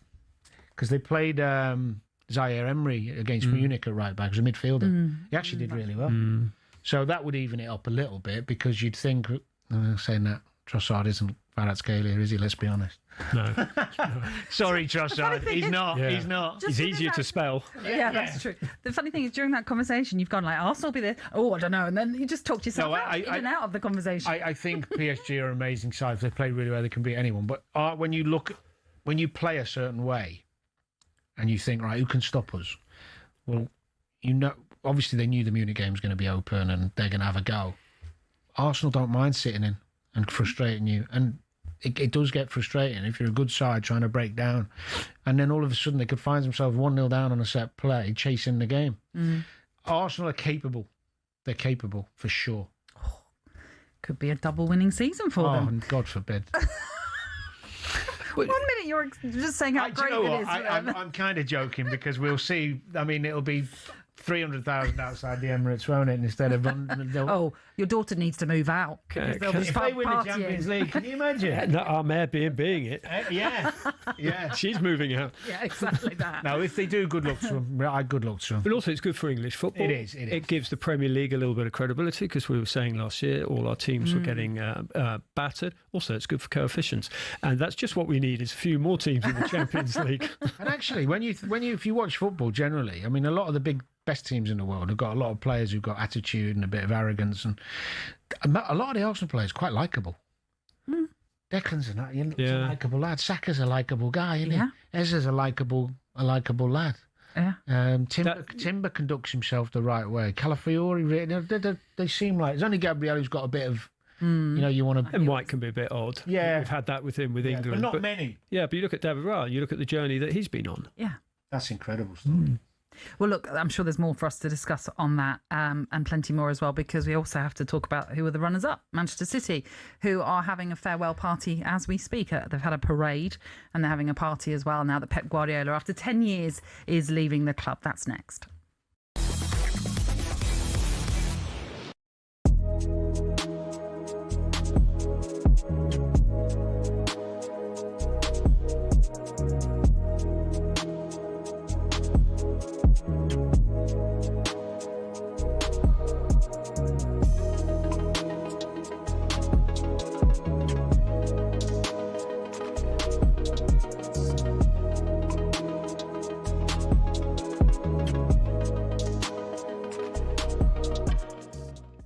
Look at some of the attackers, Palmer and Foden left at home. The two omissions probably that define the talking points of the squad. Well, we all expected it. I've been saying it for the last 2 months, and Manchester City fans and Chelsea fans are like, no, you can't leave them out. It's Cole Palmer, it's Foden. We know what Palmer can do in big games, but when you're not performing in that position where we've got so much talent, like Rodgers, Eze, look at Bowen, unfortunate not to be in the squad. Gibbs White can't get in the squad, so I don't think it's a shock that Foden and Palmer don't make it. One of the things that he has said, Thomas Tuchel, is that he wasn't going to take a batch of number 10s. He was going to take players that played in specific positions in that front line. He has only taken 3 of them. He couldn't take 5. He didn't want to take Foden and Palmer and then crowbar them into the team out of position. Is that the right call? I think so, because we saw, going back to the last European Championships, Gareth Southgate tried to do that with Foden in particular, and he ended up having a nightmare of a tournament. Palmer was used only sparingly. So, yeah, I understand the argument. I would have taken one more in that number 10 position, because obviously you can play Bellingham deeper if needed as well. And I think if you're talking about taking one more, Gabby's dead right on form. Foden has been off it for a long time. Palmer has had an injury-afflicted season and hasn't really been the Cole Palmer of old. Morgan Gibbs-White would have been the one for me. You look at his numbers, his best ever goal-scoring season. He's carried Forest away from relegation danger into a major European semi-final. So I think of all the players that have been left out, he'll be concerned this morning. I was just thinking there, actually, can we lend a few of these to Scotland? They'd appreciate it. Unnecessary? Would you say unnecessary stoking the fires with? He is. I don't know whether that's an insult to England or Scotland at this moment in time. We'll dig deeper later. Morgan Gibbs-White, the joint most goal contributions of any English player in the Premier League this season, didn't make the squad. 17 goals, Europa League semi-finalists. Come up with some big moments as well when Forest have needed it most. As a Forest man yourself, does that irk you a little bit? I've looked at Gibbs-White's performances over the last 2 or 3 years. When he plays well, Forest play well. He does have dips in form, to be fair, and it's probably cost managers their job on occasion, to be quite honest with you. But the bottom line is, at this moment in time, if you turn around and said who is really bang on form, Gibbs-White is one of those people.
Good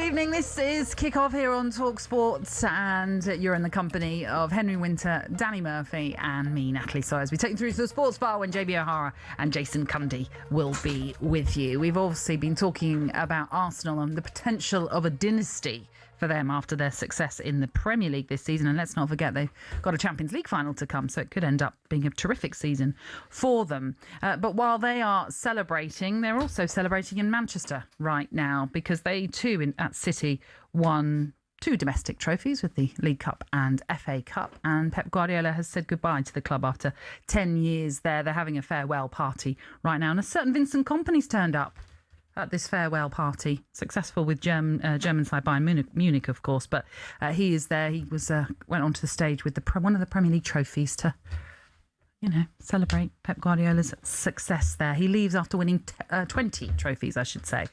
And it looks as though, here at talkSPORT, and widely reported, that Enzo Maresca is the man that is going to come in and replace him.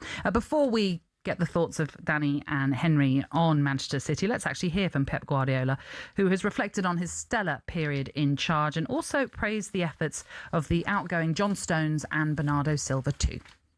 The players doesn't know it, that I will be there controlling them to continue to make the performance that is legacy players like today, Fernandinho. What an honor to be here with us. Please,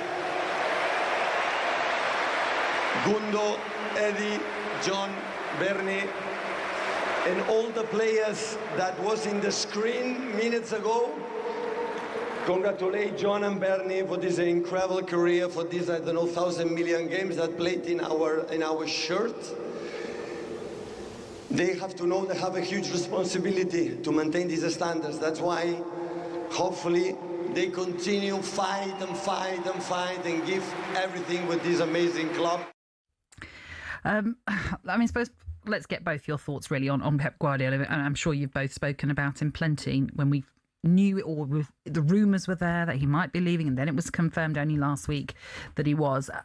Henry, just your thoughts in general on Pep Guardiola and what he's done for the Premier League. When he arrived in 2016, I was asked to make a short film, and I spent about Pep Guardiola and what English football could expect and what Manchester City could expect. So I spent time at Manchester City talking to people there. What were you going to expect? And given what he'd done at Bayern and specifically at Barcelona, particularly in those 2 Champions League finals, where obviously we saw them take apart Manchester United in 2009 and 2011, and you just this genius stepping in here, but it was a kind of an unknown genius, if you can have that sort of strange comparison. And he's just transformed English football. I wouldn't put him in Sir Alex Ferguson's league, but I think the greatest compliment you can pay him is that he has just done so much. He's almost at Sir Alex's level in terms of impact and his place in the history books. Because all the things that people have been saying, the fullbacks inverting into midfield, playing out from the back, and it's all tippy-tappy and tick-a-tacka, and then suddenly he evolves. He always stays one step ahead, and suddenly you've got Ederson booming the ball 70 yards to a big number 9 in Erling Haaland. He's occasionally played with everyone focus and overloads on central midfield, and this season he's taken wing, and you've got Doku really playing well and really growing into a top-class winger, and obviously Semenyo has been sort of outstanding. And then he's had a player like Phil Foden, who he has developed and developed. I mean, we're all sort of, I remember writing every week, why is he not sending this fantastic kid who we've seen come up through the English age groups? Why is he not going out on loan?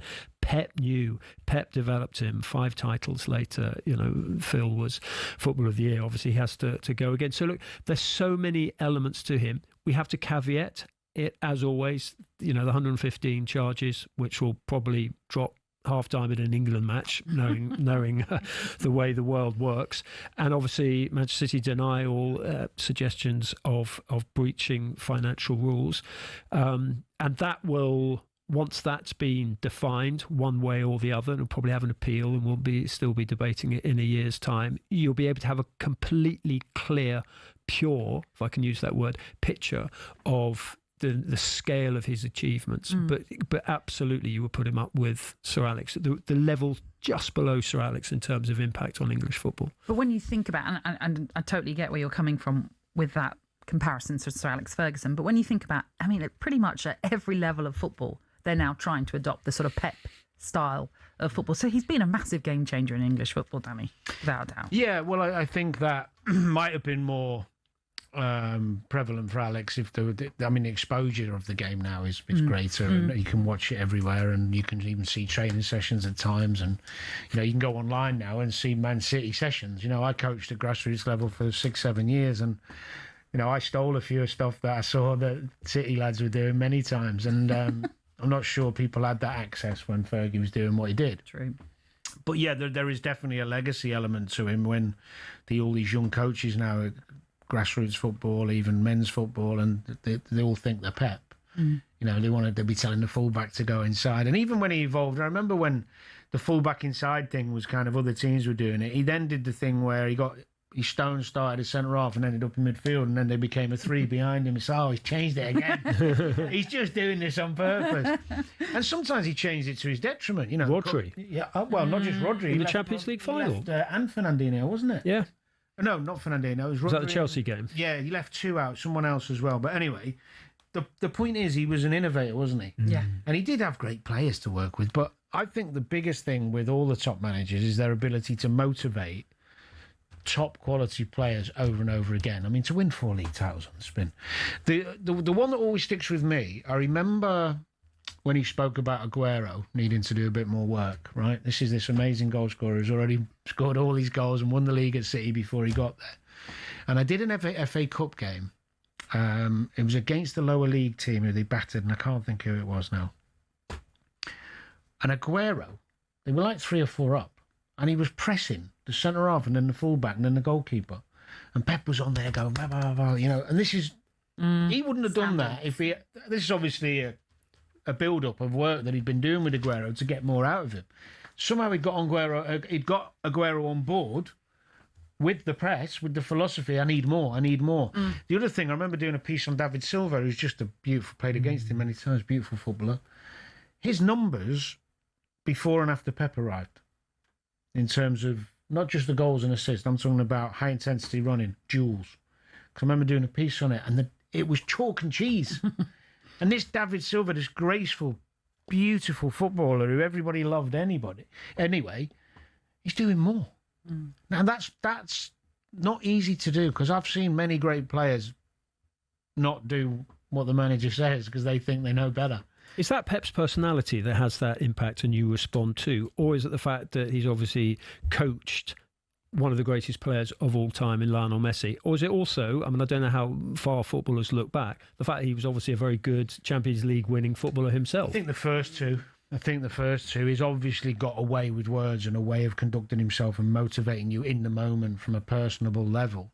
And then, of course, when you think, well, there's players better than me who've worked for him and who did it, so why shouldn't I? I think there must be a little bit of that in it. But I think it's the hardest thing now with footballers being so wealthy, ego so big, thinking, everything's about them. Well, we always did, really. We were all self-indulgent, egotistical at times. To be able to motivate a group of players constantly for a period of years to play to the levels they did. I think the only thing maybe he wishes, or maybe deep down he wishes, or maybe thinks he could have done a bit better at, is some of the Champions League exits were poor. They weren't always getting beat by the better team on the day. It was some silly decisions along the way. But overall, what a job. But that man management, just quickly, 10 years ago, we were England training, and Raheem Sterling was going through a difficult time, was getting through a lot of criticism. And Pep hadn't actually turned up at Manchester City there, but Raheem was already there. And, without giving away too many confidences, there was a briefing to the England journalists out there that Pep totally believed implicitly in Raheem Sterling, and he should ignore all the criticism, some of it from us and some of it from sort of fans and whoever. And the message was very clear even before he'd arrived at Manchester City. Raheem I'm so looking forward to working with you. Yeah. Go and prove yourself with England. Report to the Etihad, and we're going to have fun together and win some titles together. And just that little, just to back up your point on man management. You were right, by the way. It was Fernandinho and Rodri that he left out. Both out, yeah. I thought when I said it, I thought he'd been Rodri. I remember that team sheet. Gundogan played holding. Yeah, that's right. I remember some of the team sheets. I kept about 3 or 4 team sheets in my life. The Newcastle Sunderland one with Shearer and Ferguson as well in COVID. Was it Leo? It was somebody obscure beat them, didn't they? Yeah. Anyway, but it's quite nice in a way. Leon, yeah. Might have been Leon. Right. Yeah. Just trust myself a bit more. You should. You should. But it's nice that you liked us to reassure. Yeah, I do. Reassurance. Team effort. Very quickly though, Enzo Maresca. Then everyone's widely expecting that he is going to come in to replace him. What should be on his wish list if he's going to improve this Manchester City team? I think he's going into a wonderful squad of players. Depending on what happens with Rodri, but Bernardo Silva's going. If Rodri goes, he's going to need a top class midfielder. But then I think Reinders is a really good player. We're going to see probably a bit more of him. And I also think I can't see O'Reilly staying as a left back. He's just too good going forward, getting in the box and scoring goals. And he's big enough and strong enough to play midfield. Well, he's played there a lot. Yeah, but as in becoming his position. Yeah. So maybe a midfielder, but... Anderson, they'll be in for Anderson as well. Probably. You can see a two-way fight with United and City. And Tonali, maybe. Yeah. Does Maresca work for both of you? It's the right replacement. I'm not convinced. Although he did a decent job at Chelsea. He did a decent job at Chelsea with the sort of issues upstairs. Depends if you believe what you hear. Why? What have you heard? Well, I think at Chelsea, I don't think he was 100% easy with the hierarchy and managing up. And I think my understanding was that his attitude changed a little bit after they won that the Club World Cup. It's Mickey Mouse because it's based in America, or you're just not a fan of it? That's ridiculous. Come on. Well, it's just got them playing in the boiling hot heat at the end of the season. No one cares about it, really. You play no teams. Well, you do when you win it, I think. They didn't play anyone till the final. Oh, but I'm just saying, I think you do when you win it. If you win that first half, he got his tactics right in that first half. In one-off game, yeah, but I'm not sure PSG were that bothered. They'd won the Champions League. If I could throw in my local club, Leicester City, there were quite a few fans who might have driven him out of town towards the end. Yeah. And I think some Chelsea fans, even though when you look now, they were a bit perplexed sometimes at what was some of the football and the constant overplay. And I don't know. I'm not sure. Sure. Undecided about him then. Right. It's not confirmed, but that is what we are expecting, that Enzo Maresca will come in to replace Pep Guardiola. You're listening to Kick-Off on talkSPORT with Ladbrokes. 18 and over, gambleaware.org.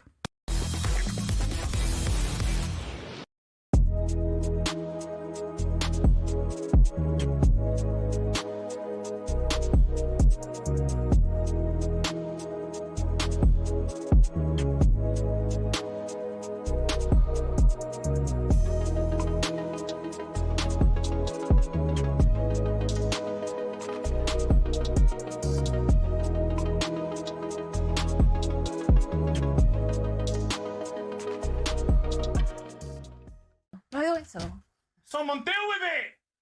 Not like that. Not like we that. don't put the ball out. We never get it out of play. Ref, you've got to blow up. Don't foul. There we go. Yes! Come on! Come on, us! Come on! Come on! Get in there! We're in the Premier League, son! Come on!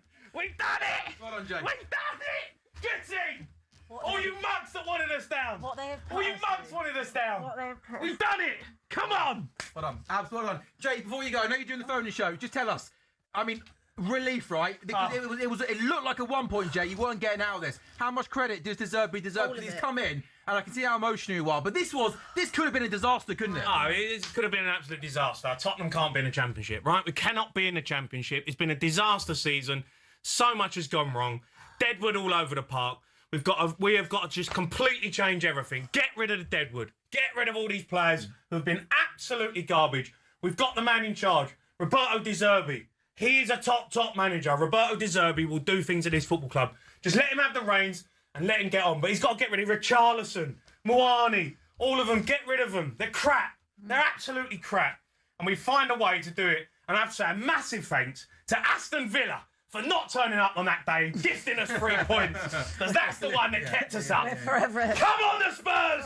Come on! Jay, is there... I know the players are starting the place out for most of the season, but these lads here in the last 6 to 8 weeks, when they've needed to, they've also shown a little bit of fight, haven't they? Yeah, some of them. Some of them. Some of them. The reason we've stayed up is because of De Zerbi, not because of them. I couldn't... Right. Honestly, could you care less if you ever saw any of them ever again? No, I don't care. I would have a fire sale. Fire sale. Yeah. The whole squad. Anyone who wants out, gone. Get rid. Yeah. Don't want to see any of them. But again, Jay, this comes from upstairs now. Oh, he's got to go as well. Joanne Lange, get rid of him. The first thing they should do after a full-time whistle is sack him. Announce him. Sack him. Announce Vinay. Get rid of them. They should be first thing done tomorrow morning. Come on, son. Jay, how many receipts have you got to give? How many receipts have you got in the back pocket? Oh, I've got a few, mate. But you know what? It's embarrassing. Yeah, you can't celebrate too much. Like, you want to celebrate, but it's relief, isn't it? It's embarrassing. It's actually embarrassing.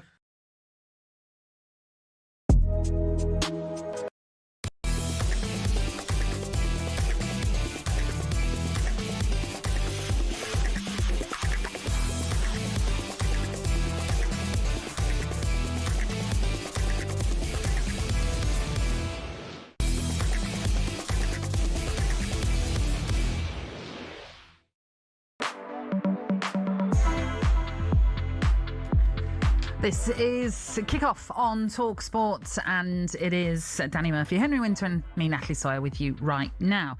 We have a trip to the 2026 FIFA World Cup, courtesy of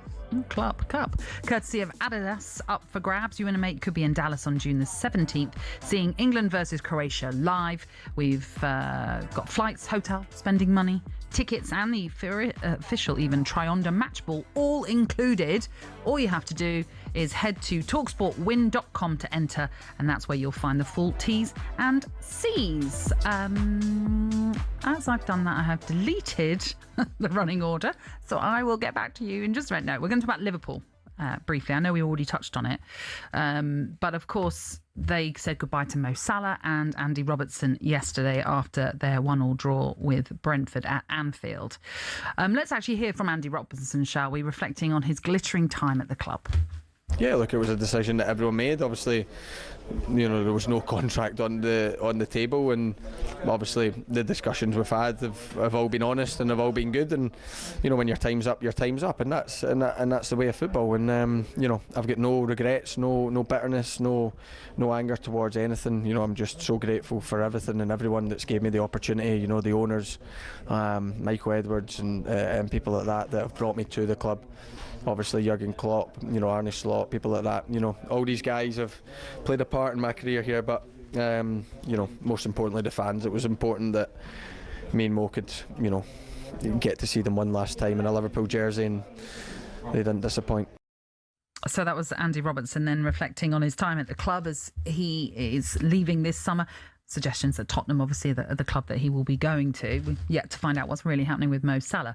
But just a quick word on Liverpool as a whole, finishing 5th, Champions League football guaranteed. That was the bare minimum that they would have expected, Danny, this season, wasn't it? So in some ways, it's a tick for that. Oh no, it's a failure still. Massive failure. Okay. Lost too many games, played too poorly too many times, and really only sneaked in because of other teams being really bad. So they've got away with one, really. Just on Rob, I've got to say, listening to him there, no contract. Does that surprise you? Not really, but he should have a contract. Would he have taken another year, though, if, say, 2 or 3 were on offer elsewhere? Maybe not, but he's still the best left-back at the club. Yeah, agreed. And I think probably because he's been... Look, the only reason he wasn't offered a contract is because Slot obviously said he's not for me, he's not first choice anymore, so don't offer him a contract, because you don't want to pay him the same money that he's probably earning playing every week, being one of the best left-backs in Europe. And they've backed Kirkes. They backed him, so there's no contract on the table. But he spoke well there. He did it. That's how you should speak, even though he is fuming. Yeah. You can't not be fuming. He wouldn't want to leave. He'd have wanted to finish his career there. And he'd probably been watching Kirkes thinking, yeah, how's he playing ahead of me? But he's been phenomenal. But in terms of Liverpool, yeah, I think, as I said before, the fan base has turned to a really, really negative point. Now, never a negative place. It's got pretty toxic at times, Anfield, and I think it's a huge risk for the club to keep him. So why would they keep him? Well, I think they generally aren't hasty with their decisions, and they feel there's been mitigating circumstances, which they have. It's not all Slot's fault. We know that. There's been a lot gone on at that football club. A lot of big players left. The Jota tragedy. You know, the signings who've come in taking more time than anyone anticipated. To Injuries, few. But yeah, injuries, Isak being the main one, of course. But Cody Gakpo, his use of him it's just bizarre, isn't it? The fact he always uses the loyalty, yeah. Well, I mean, he does nick a goal and he is a super athlete. But yeah, there's times where he was doing him more harm by playing him. Would you have played the kid? Yeah, earlier. Yeah. I would have done to stop the criticism. Sometimes as a manager, and I've seen it loads of times, you have to do what the masses are saying, even if you don't think it's right. Because then when it fails, at least you can say, oh, there you go. But if you don't, you're just going to keep getting hammered and hammered and hammered. But we talked about the style of football before. The problem Liverpool have got, even if they do good business in the summer, if they don't start the season perfectly, and when I say perfectly, I mean winning each week, because and winning in a way, good style. Because even at the beginning of this season, there was a bit of negativity. They were winning the first 6 or 7 last-minute goals. And we kept saying they're going to click. They're going to click. Yeah. If he doesn't start well, it's going to start again. And then a lot of the options Liverpool have had for managers is... And then also, he's going to have some sort of say in the players. I don't think he's got a big say in the players, by the way. But I think he's going to have some sort of say in the players that come in. But if he starts badly, and they're sitting in 5th, 6th after 8 games... It's done. Would you have made a move and got Alonso in? I would do everything. I would try and break the bank and do anything I can to get Enrique. Really? You think Enrique would come here? Well, if he wins the Champions League again, what more can he do? He must be bored there. Playing in a Mickey Mouse League where he wins every week. All he's looking forward to is the Champions League. Must want more challenge, surely. Right, that's fascinating. Yeah, I mean, he's just... he is the man in demand, but... If you watch PSG as a Liverpool fan, you're thinking, that's how I want us to play, like Klopp's. Yeah. A bit like Klopp's team, aren't they, PSG? You know, and if you're one of the biggest clubs in the world, go and get the best. Okay. But he would be coming to the most competitive league in the world, and I take your point. But I understand that, but also they look at this crazy 10-month marathon that we go on, no winter break, 4 competitions. Do you think an elite coach would accept that? Well, they all seem to come, don't they, when they're asked? It depends. I mean, he might not have any desire to do it. But that's what I try and do. But the thing about Slot, and looking at it from Fenway's perspective, he's got them into the Champions League, and the American owners, who are obviously not in there week in, week out, and not hearing as you do the sort of, the mood of the cop. If they see qualifying for the Champions League, that is for a lot of these owners, that is key. I mean, the game should be about glory. It should be about winning. But if you're guaranteed 80, 90 million for getting into the Champions League... I understand it from a business model, but they've shown quite a few times, haven't they, that they've made decisions and then listened to the fans after and gone, in lots of different areas of the club. But it's one thing doing that on ticket prices and another doing it on your coach. I just don't... I think the noise is just grown. I mean, if it dissipated because they started winning some games and playing well at the end of the season, I'd say fair enough, but it hasn't. It's gone the other way. As a former player, did you read anything into the fact that a lot of the players liked Mo Salah's Instagram post? Yeah. That was not good. Not good. Well, let's carry that on, because actually there's some other interesting points off the back of that might be interesting to talk about. But just very quickly, Luis Enrique, about 3 years or so ago, did say that he would like to come to England one day to manage. There you go. We'll see. You're tuning into Kickoff here on talkSPORT, all courtesy of Ladbrokes.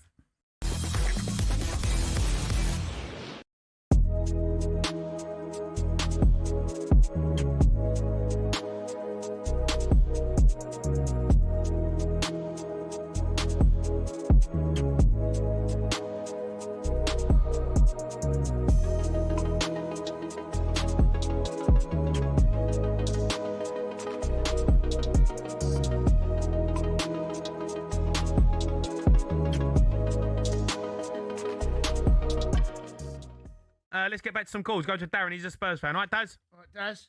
Hi. How are you, Daz? Relieved. I'm not celebrating like some of the fans that have come on from Spurs. I think they're ridiculous. The only thing I did when the whistle went, I turned to my mates who I go with every time, and we said we're relieved, and we walked out the stadium because we just had enough. And the way fans are behaving, and calling out Chelsea, that's ridiculous. We finished 17th. They finished 10th. Yeah, they won nothing. Hang on a minute. They won nothing, though. So did we. Yeah, exactly. We won nothing. Exactly. Yeah, but we're a disgrace, and so are they. Yeah, but we are more of a disgrace.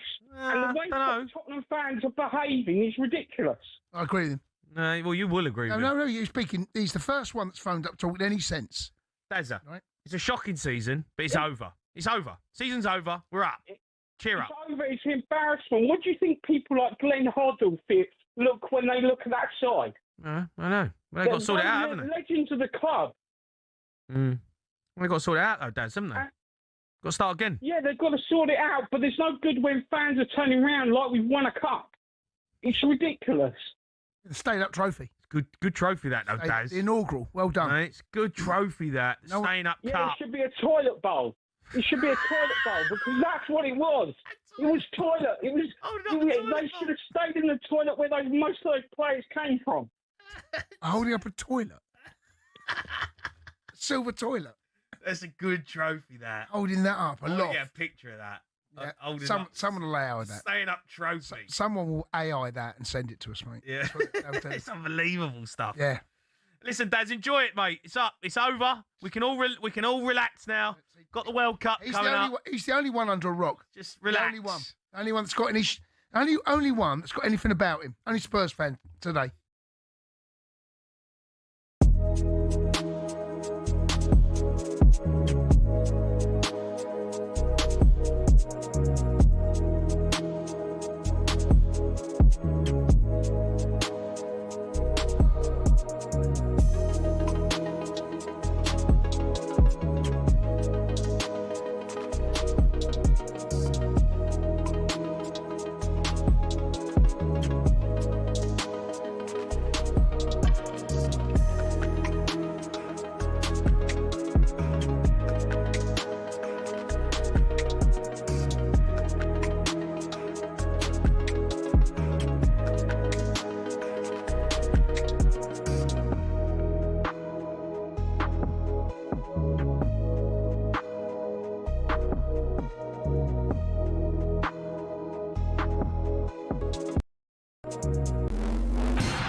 Corinthian Casuals are a team in the Combined Counties League Premier Division South. Despite that, they're one of the most important clubs in world football. Here's why. The club was formed in 1939 as the result of a merger between Corinthians FC and Casuals FC. Now, Corinthians FC were founded in the late 1800s when the FA's top brass were sick of getting pumped by Scotland every time they played them. As a result, a man called Nicholas Lane Jackson set up an amateur side which would bring in the best players who could all play for the national side. And it worked. It wasn't long before England were dominating the international fixtures they played, and it was largely down to Corinthians. In fact, in 1894 and 1895, they played consecutive games where Corinthians provided the entire England 11.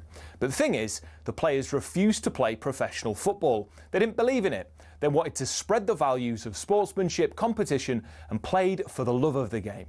It also helped that most of the players were Oxbridge graduates who didn't need the money. But instead of entering the league and cup competitions, they played exhibition football and toured the world, bringing the beautiful game with them. And it was this which spread the game throughout the world and made it so popular. Most famously, in 1910, they travelled to Brazil. And the locals in Sao Paulo were so impressed, they started their own team under the same name. Yes, the same Corinthians who won the FIFA Club World Cup in 2021, one of the biggest football teams in Brazil. Now, they were global superstars, and despite not being professional, Corinthians drew in the crowds. Everybody wanted to play them, everybody wanted to watch them. So much so, they regularly played the winners of the FA Cup in what eventually became the Community Shield, winning most of the time. They actually inflicted Manchester United's worst defeat, 11-3, a record which still stands to this day.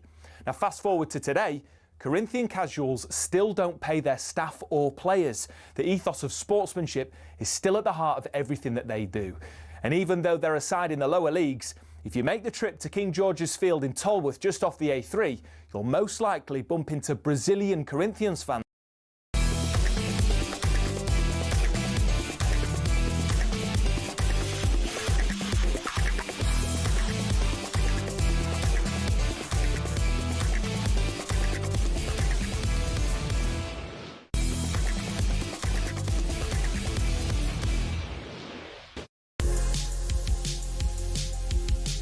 Good evening. Hope you're enjoying your bank holiday Monday. You're tuning in to Kickoff here on talkSPORT, and you are tuning in to Henry Winter, Danny Murphy, and me, Natalie Sawyer. Lots more to come on the show. We're just going to continue, just briefly, if we don't mind, on the theme of Liverpool, because Danny here was just saying just moments ago that he thinks Liverpool should break the bank and go for Luis Enrique, if, of course, he was interested in coming. And I mentioned, 3 or so years ago, he did say this: I would like to go to England to work, but this was at a point where he was linked with Tottenham.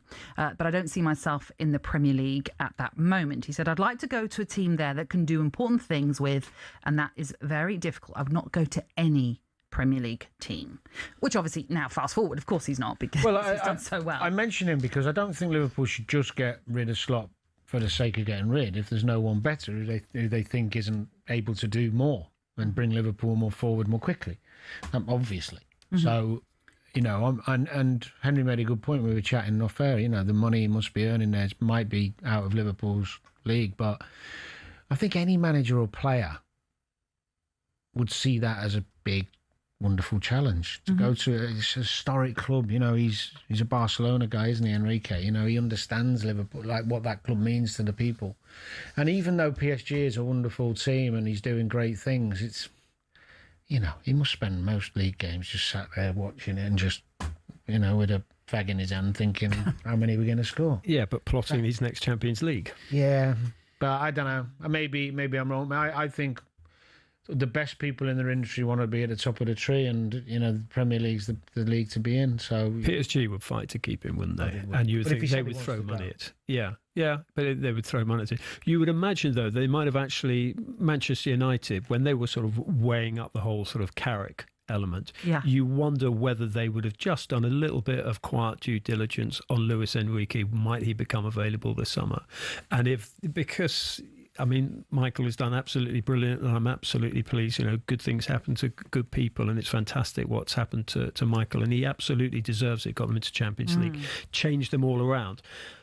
But if Luis Enrique was around and there was a possibility of getting him, you would imagine that Sir Jim Ratcliffe, the fans, would have actually been on board with that, getting someone like Luis Enrique in. So the fact is that maybe feelers were put out, people to people, and maybe just there's no suggestion that he wants to move. So I'm just making that in comparison. No, I think that might be right. No, who knows? Just on the Arne Slot situation then, and maybe being between a rock and a hard place, the Mo Salah scenario, was he going to start him yesterday or not, because of the Instagram situation and the obviously post where he was clearly quite critical of Slot's tenure at Liverpool. He obviously did start him, and it led to him coming off in around the 60-minute mark, I think it was. And there was a guard of honour during that game. I want to just get your thoughts on that, and if that is something... You're shaking your head, Danny. I'll just say, bear in mind, my team was involved in this game. To me, it's absolutely wrong that you're stopping a game, regardless of who that player is. And don't get me wrong, of course I understand that Mo Salah is a legend at Liverpool and he deserves the farewell that he got, but he could have done it afterwards to get that round of applause. But you're breaking up the momentum in a game that had something riding on it. And that, to me, is... The referee should not have allowed that. And maybe, of course... They did it at City, didn't they? They did it at City. Villa did that, yeah, absolutely. Didn't John Terry do that? John Terry, 26th minute. But is that something that... I presume, Liverpool would have spoken to Brentford about that to kind of get the okay from them? The one thing I don't understand, and maybe I'm a bit old school, and I've got a lot of respect for JT and Salah and all the players who've had this done, but I would have said no thanks. Right. This ain't about, like me, to get the game out of the way. I'll have some plaudits after, fine, lovely, but I wouldn't want that. Right. I do think it's disrespectful to the other team, and I find it a bit self-indulgent. But it's also that thing where, and I'm not saying this happened in this instance, but let's just say Brentford were on top in that moment. It's quite an interesting time to go, let's just make that substitution. They didn't have to agree to it. They would have. No, I'm sure. But the substitution can happen at any time. Yeah, but they would have agreed. They must have agreed. But it's quite But they ironic. wouldn't have agreed necessarily in the 60th minute, would they? Well, they'd have agreed, and they'd said, look, when we bring him off, are you all right? If we but do my it? point is, if it's going against Liverpool at that moment, Slot could go, right, I'm going to make the substitution because then we're going to stop play. And that is the ultimate in tactical timeouts. Well, of course, I'm not saying that happened in any way, but I'm just implying that could be. I think maybe if there was an absolute, repercussion of a loss, and there was both, let's say Liverpool and Brentford were both playing for a Champions League place on the day, then I think that would have been no. But every position is worth almost 3 million quid. Yeah, true. It is, yeah. There's an True. element on that, and I'm sure, bookmakers might actually say, what's going on here? Well, I think the advantage for Liverpool wanting to do that would have been that Jordan Henderson, Kelleher, Yeah, and I get they'd it. have been, no problem. And even like Villa, Pep's friendly with Emery. Villa have won the Europa League midweek. So, if you want to do, who cares? You're turning it into sort of like Woodstock, a sort of Glastonbury sort of festival. It is, a big isn't it? Sort of, It peace is. and love. And It is. Strange, isn't it? It's hardly the crazy game. It's is it? not absolutely. No, it's not. Imagine that. But the thing is, look, I do get it. It's not to be anti, celebrating a player. I get why you want to do that. But No, it I just thought feels- Wayne Rooney and Shearer spoke about it well. They said that, but no, I knew what they'd say, and I think the majority of players feel the same way. It's become a little bit, I don't know. I think after the game's fine, or even on the way out, when you come out to play the game, but when the game's on, it's about the game, isn't it? It's the sanctity of the games. I mean, I've covered a few games in MLS. I found it the weirdest thing in the world going into the dressing room or the locker room afterwards. Come and talk, got the players, and you're interviewing Robbie Keane and Steven Gerrard and Frank Lampard with a sort of towel around their waists, and it's just, I think certain areas should be sacrosanct. I'm all for change. I'm all for sort of broadcasters having more access and all that, but I hated going in the dressing room, and I completely concur with that. Let's keep the game precious. To be fair, there are enough interventions in football, whether it's tactical timeouts, whether it's players diving, whether it's our old friend VAR, true. without having, what are they going to bring bands on, families on, have a little interview in the centre circle in the 66th minute when a player goes? When James Milner finally leaves English football, is the whole country going to stop? All his former clubs are going to stop, synchronise at the same time, and sort of send balloons up into the air. No, I mean, probably. That's the way it's going. It is. It's all a bit nice, isn't it? Well, Let's go back to he doesn't tackles like from it. He doesn't like it. Do you know what? I got in trouble years ago. I mean, it was my own fault because I didn't word it very well. But like even the Guard of Honour when I think Palace did one for Arsenal, didn't they? Yes, they did. Yeah. And it was actually Arsenal's reserves, really. And do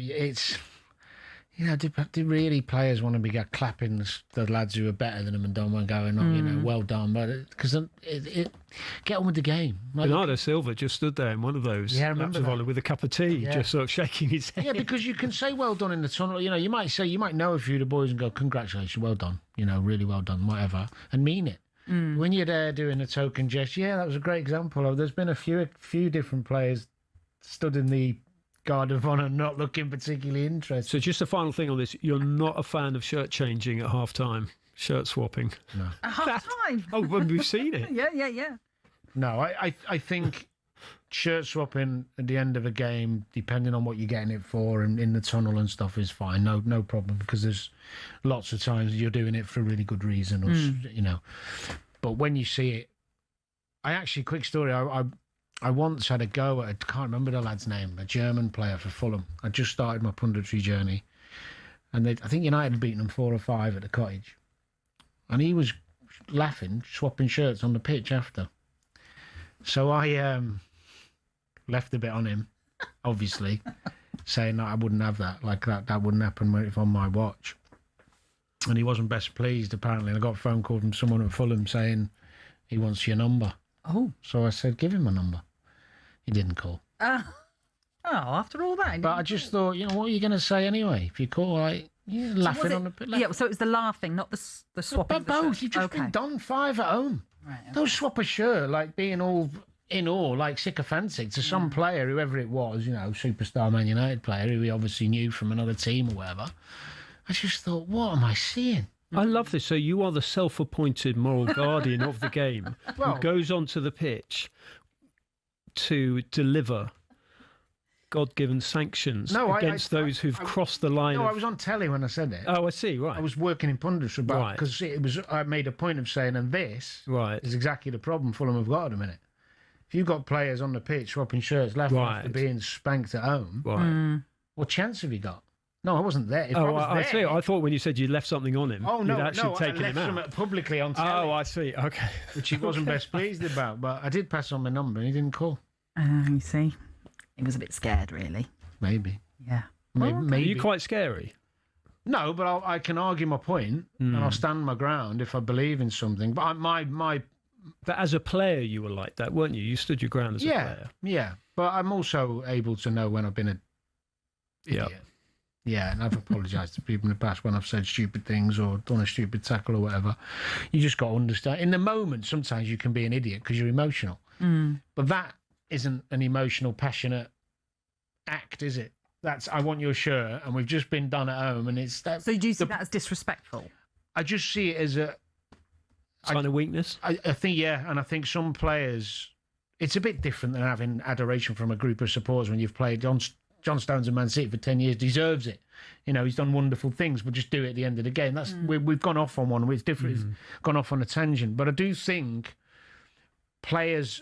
It feels like players now, or some more players now than when I played, don't care as much really. It's like it's all about them. And I know Roy Keane had a pop at Bruno, didn't he, about his assist recently, and Bruno's fired back, which is fair enough. But I'm using that as an example. It does feel like players are about their own numbers, about their own performance, about, you know, the histrionics you see now are more greater than they've ever been with players. You know, like, you know, this fist pumping and banging your shirt when you've made a tackle to stop for a corner. Or But something. Danny, isn't that a societal thing of that generation? Maybe. Yeah. Don't like it though. Take me back to the 80s, Henry. Take me back, for God's sake. Music was better. Football was better. Well, discipline was better. London was better. Listen, what we'll do is we'll give you the break to chill out. Yeah. All right? You're listening to Kick Off on talkSPORT with Ladbrokes. It's 18 and over, gambleware.org.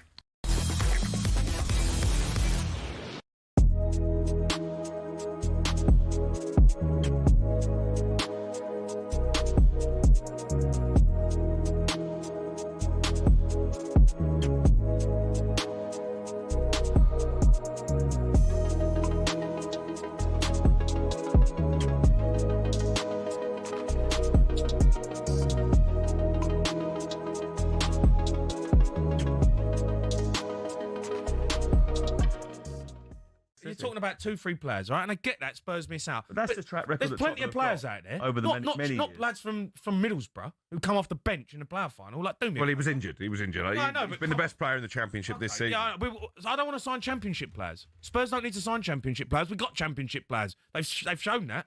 We've got Championship players. Do you? I understand what you're saying. Hayden Hackney, I think, would be a good signing. He's been brilliant this season. But I understand what you're saying about actually you need to aim bigger than that on top of the Hayden Hackneys and that. But do you trust? Do you trust the owners enough? No, I don't trust the owners. I don't think it's down to the owners anymore. I think De Zerbi's got full control.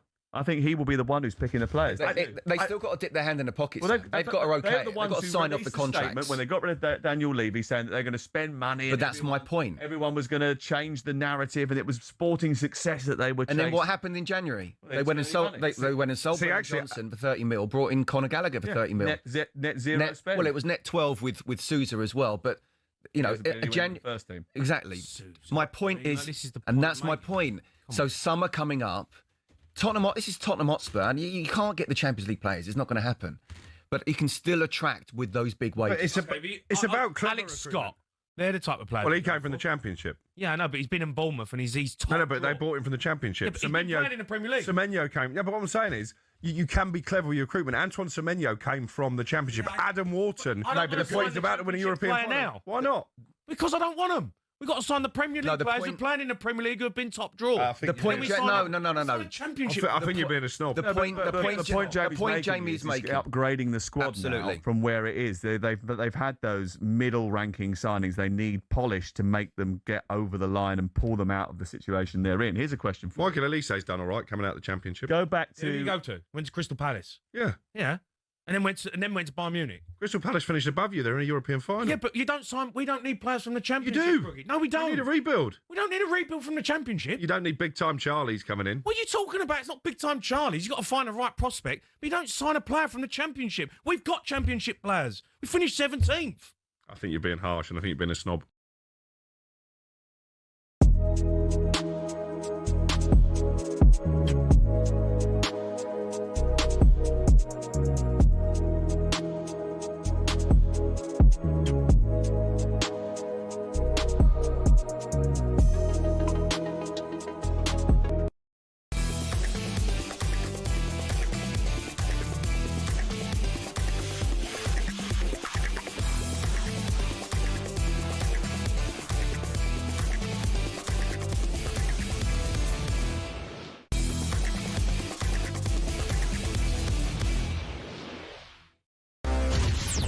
Get ready to get the ultimate football fan winning feeling with talkSPORT Win.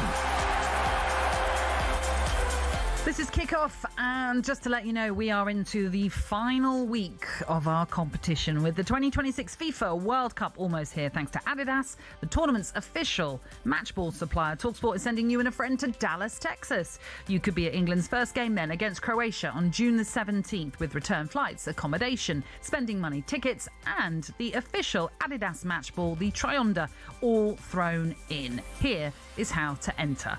For your chance to win, you can head to talksportwin.com or text the word WIN to 83338. Text and online entries cost £2.50 plus your standard network rate.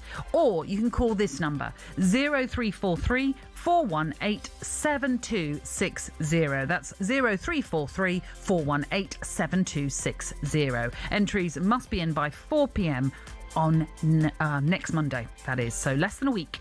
That's when you'll need to answer your phone. It's for 18s and over, UK residents only, and this is a talkSPORT promotion. Full T's and C's can be found at talksportwin.com. So, for your quick chance to win, you can text the word WIN to 83338 now. OK, so we have obviously been talking plenty now that the Premier League season has come to an end. And as we know, Bruno Fernandes was named the Player of the Year. That after breaking the Premier League record for assists in a season, registering 21 this season. Speaking after the game, boss Michael Carrick praised the quality of his captain. He's got a natural eye and a natural gift for creation and product, really, whether that's scoring, whether that's creating, and different ways, both feet. From open play, from set players, I think he can play so many different things, different types of passes. I think he's just a real threat, and we're trying to put him in certain positions that we think will play to his strengths, and credit to the other boys as well, because they've had to finish the chances off that he's created. So it's a good sign all round. So that's what Michael Carrick had to say about Bruno Fernandes. As I say, he's been named the Premier League Player of the Year. Is he your Premier League Player of the Year, Danny Murphy? I'd have probably gone Declan Rice, but I completely understand the Bruno choice. He's been remarkable. He's a joy to watch. I think he, in the last 18 months, even 2 seasons, but definitely 18 months, I think he's conducted himself better more often than not in terms of the histrionics and the diving around. He still occasionally lets his guard down, but he's led by example, which is by getting on the ball, being brave, trying to win games, trying to make passes, trying to dictate play, trying to score goals. Even when United was struggling, he always took risks. Even when he was getting a bit of stick or passes weren't coming off, he gets it again. And I admire that in a player, because it's the hardest thing to do, is to keep trying to be creative and productive when there's pressure. And there's not many people helping you. He's technically brilliant. His durability doesn't get mentioned enough. I mean, physically you have to be great to play all the time. Now I know they didn't play Europe, but even when they do play in Europe, he plays all the games. But also the mentality of him to not hide away when the chips are down, and they've been down a lot for United. So overall, I think, yeah, he is a worthy winner. But I only would have gone for Declan more because I think Declan's level of performance, I know it's Premier League player of the season, but over 60 games, 65 games, what Declan's achieved is remarkable, really. One of the things also, just quickly on Bruno Fernandes, and I know it's not necessarily about what you do off the pitch, but he's always one that fronts up when it matters with interviews too. And actually, I know someone that works in the comms department at Manchester United, and they say he's just brilliant. He will always do what is expected of him. And of course, he's a captain, so he does have more responsibilities. But sometimes there'll be players that are asked to do things that don't do it, and he will step in, and he sees that as part of his, obviously as part of his role. And it goes broader than that and deeper than that in terms of his impact and his connection with staff at Manchester United. So he is known, I mean, you know, the stories inevitably seep out if you talk to people at the club, or you read the sort of, you know, the Northwestern writers who've got huge connections within Manchester United. But the number of stories of Bruno Fernandes going out of his way quietly to help people, whether it's tickets for games, whether it's staff, when they went through that horrendous round of redundancies a year ago, he was absolutely going out and helping people and just showing his compassion and leadership, not for any ego or any sort of self-aggrandizement, and he probably would hate any of the stories coming out. So many people he helped. And as you say, we judge them on what they do from what we see in terms of out on the pitch. But he's fantastic like that. I mean, I voted in the FWA, the Football Writers Association, I voted for Declan because I've always had this thing, and I vote on the Ballon d'Or as well. I like a trophy. I think the game is about glory. Now, the debate and the problem that we have with the FWA vote is that Declan only had half a hand on the Premier League when we had to vote by, because you know all the logistical details, because you host these events and they have to be booked in advance, and players booked and managers and all that. Sure. And I get all that, but I still felt that the direction of travel for Arsenal for Declan Rice was that he was going to finish with the trophy. But the fact is, he had two great candidates.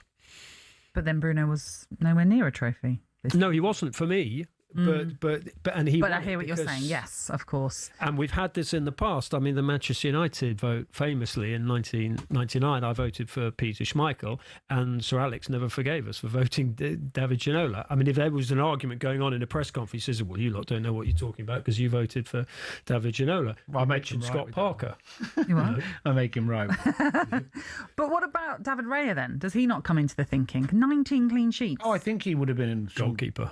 Yeah, there is a thing about goalkeepers; they don't tend to win. Well, I think actually it's not just goalkeepers. I think you've got destruction and creativity. Yeah, and if you're a destructive player, i.e. defensive, this end of the pitch gets more glory and more. Yeah, I still get messages from people saying, "Why did I vote for Fabio Cannavaro in the 2006 Ballon d'Or?" And I was going, "Well, because he had an unbelievable World Cup." And obviously, the voting for the Ballon d'Or is slightly easier because it's after the competition.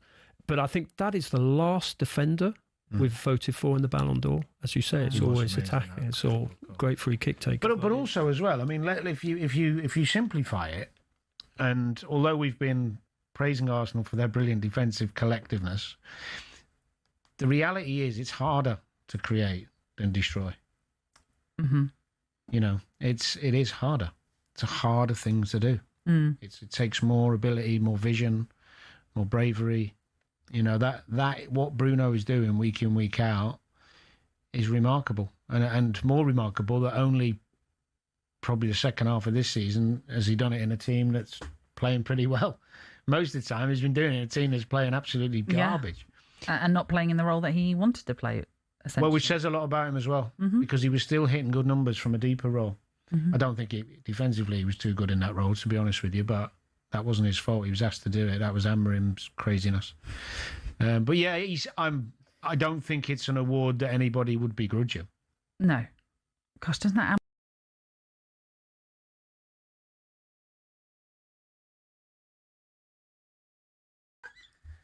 Really? Yeah, I had a golf friend of mine. What, that he would... No, my mate said to me, beginning of the season, United will finish above Liverpool. I said, "Are you joking?" He said, "Give me 5-1. So I said, "Minimum bet £100." And he went, "Yeah." No. Because then obviously United started with Amorim as normal, And he had a 3-year, and they were saying they were going to stick Liverpool with him. actually started all right.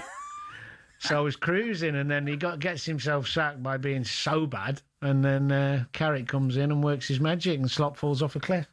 And you lose £500. Exactly, I haven't paid it yet.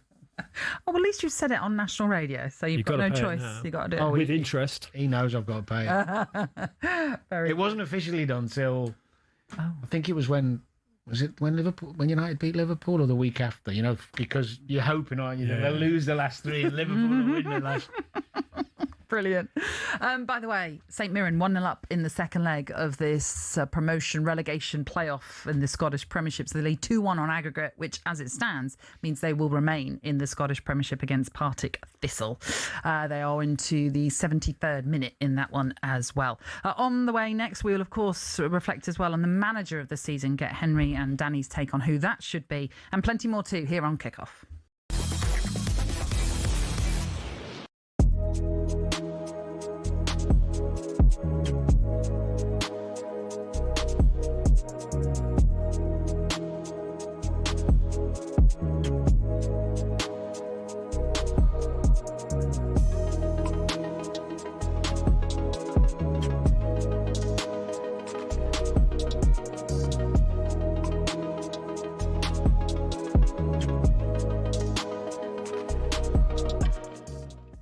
Lots of upheaval at your old club, West Ham United, as well. What's the first thing that they have to get right before the start of next season? Is it in the dugout? No, it's players. I think recruitment's been the biggest reason why they've been relegated. I think it's obvious when you look at the squad in general, but certainly the signings from last summer, you think of the signings that certainly haven't worked. Fulkrug came and went, a player that was never suited to the way that West Ham play anyway. Mavropanos has got better, but wasn't very good. Todibo hasn't worked. Where are the midfield players? Again, you look at the squad list, they've got 3 midfield players really to choose from in terms of Premier League quality. So obviously the start of the season was terrible for them, and they've been a bit better. But when your manager looks to the starting 11, then looks to the bench, what are you able to bring on? It is the big difference with players coming back. Tottenham had players they could call upon that I think have still capable in the Premier League. I don't think West Ham have that. Yeah. How did you feel as a former West Ham United player, learning, as Scott did this morning, that Jean-Claire Todibo pretty much refused to play in yesterday's game because of what happened at Newcastle? I mean, if that's true, it's disgraceful. Of course it is. There's no way you shouldn't want to be part of saving the club from relegation. You could tell how angry he was. He blanked the manager at St James's Park when he was brought off. He was so poor in the game anyway. He should really have been looking inwardly at himself, not the fact it was him that was taken off. You just hope that sort of attitude. I don't think that's the norm. I think there is a harmonious dressing room because they've been fighting together, yes, they have, haven't they? Since exactly. they lost Paqueta in February. You can question some of the manager's decisions in terms of the starting 11 and the system. Certainly at Newcastle, you can talk about maybe the odd really bad performance. You can't have a go at the players for a lack of effort and desire. Those that have been playing, I think I've very much seen that, and I thought that was going to be enough to keep them in the Premier League.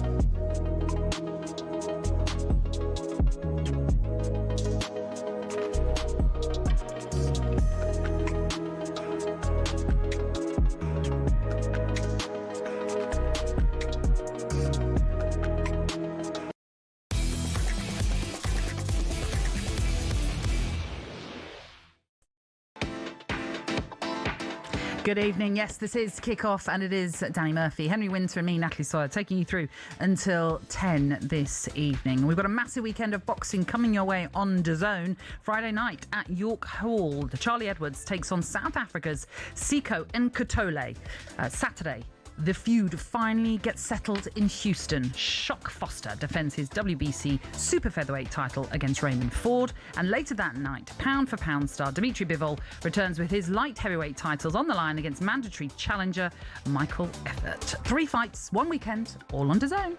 Boxing update on talkSPORT with DAZN, the global home of boxing. Sign up now at dazn.com/boxing. OK, I'm going to ask you to be honest now. Who at the start of this season? No, I'm not to say you haven't been honest throughout the show, but on this particular question, you're suggesting we could be dishonest generally. Well, you could be dishonest on this question. Okay. Did either of you have Bournemouth, Sunderland, and Brighton to finish in the European places?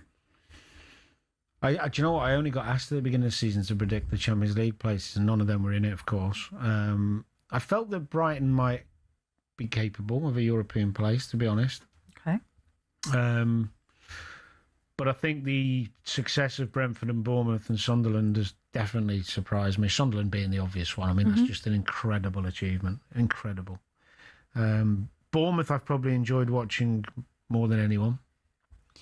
I think the way they play football, the fitness levels, the bravery. I mean, they've taken a few beatings on the road trying to play that way, but they don't change for nobody.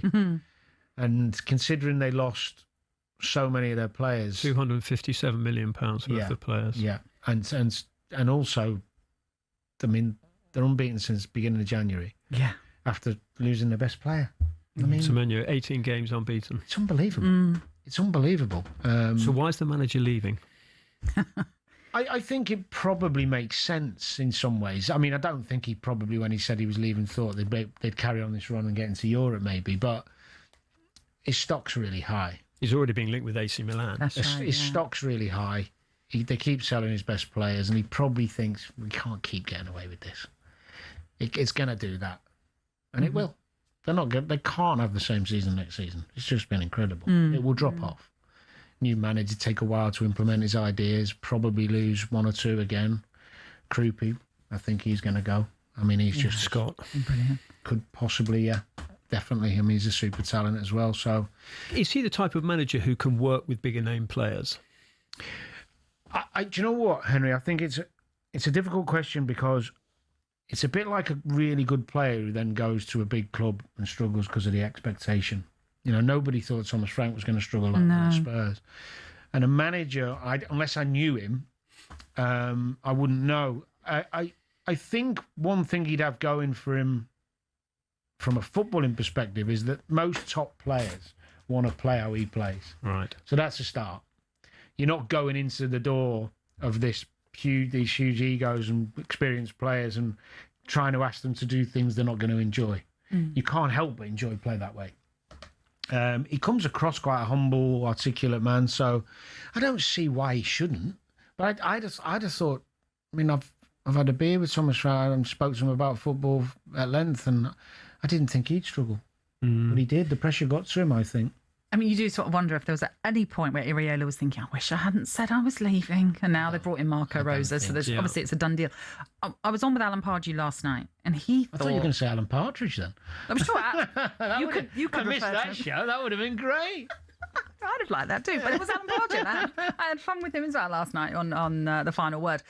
He said that he thought Iriola would be perfect for Crystal Palace. Now, would that be... It's not a step up. Well, this is it. Would it be a sideways? Yes. Sideways. Well, it's what I was trying to imply without wanting to offend Crystal Palace in any way. Well, they've got bigger support, bigger fan base, I suppose, haven't they? But no, I mean, I think managers and players alike, if you're moving on, you're generally thinking you're moving up. Yeah. And that wouldn't be... No. I don't think that was his intention if he was... as he had made that decision to leave Bournemouth. So, I mean, they've had an absolutely brilliant season. You've obviously highlighted some of the departures and key departures that they've had as well. Sunderland finishing in 7th after their 2-1 win over Chelsea. Again, no one would have predicted that. as most people thought, many of the teams that had come up would struggle this season. Didn't turn out to be the case for Sunderland or Leeds in a way, even though they were still involved in the relegation battle till sort of late on in this season. But I mean, that is just incredible. It is incredible, but I think in pre-season, everyone sort of predicted, or even before the prediction, thought, well, Sunderland are going to struggle until they signed Granit Xhaka. Yeah. And then anyone who watched him, you'll have watched him closely, particularly sort of positionally, but anyone who saw him and his mentality with his national team and at Arsenal at a time, and there was a period when the Arsenal fans absolutely went for him because of the issue with the armband and all that, and you just thought, what a fantastic signing.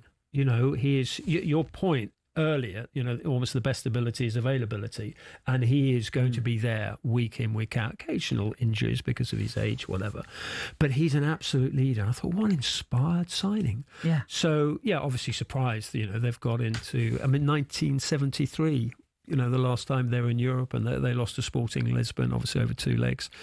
And, you know, Ted Heath was Prime Minister. David Cassidy was at number one. You weren't, you're far too young to remember I don't, that. yeah, I wasn't born. I wasn't born. You weren't born. I mean, it's, you know, it was a... But I know David Cassidy was a sweetheart. That's all I know. Yeah, that's another Partridge family, but a different, not the Norfolk one. Oh, I see what you mean, quite. I think the thing with, it wasn't just Xhaka, the signings. I mean...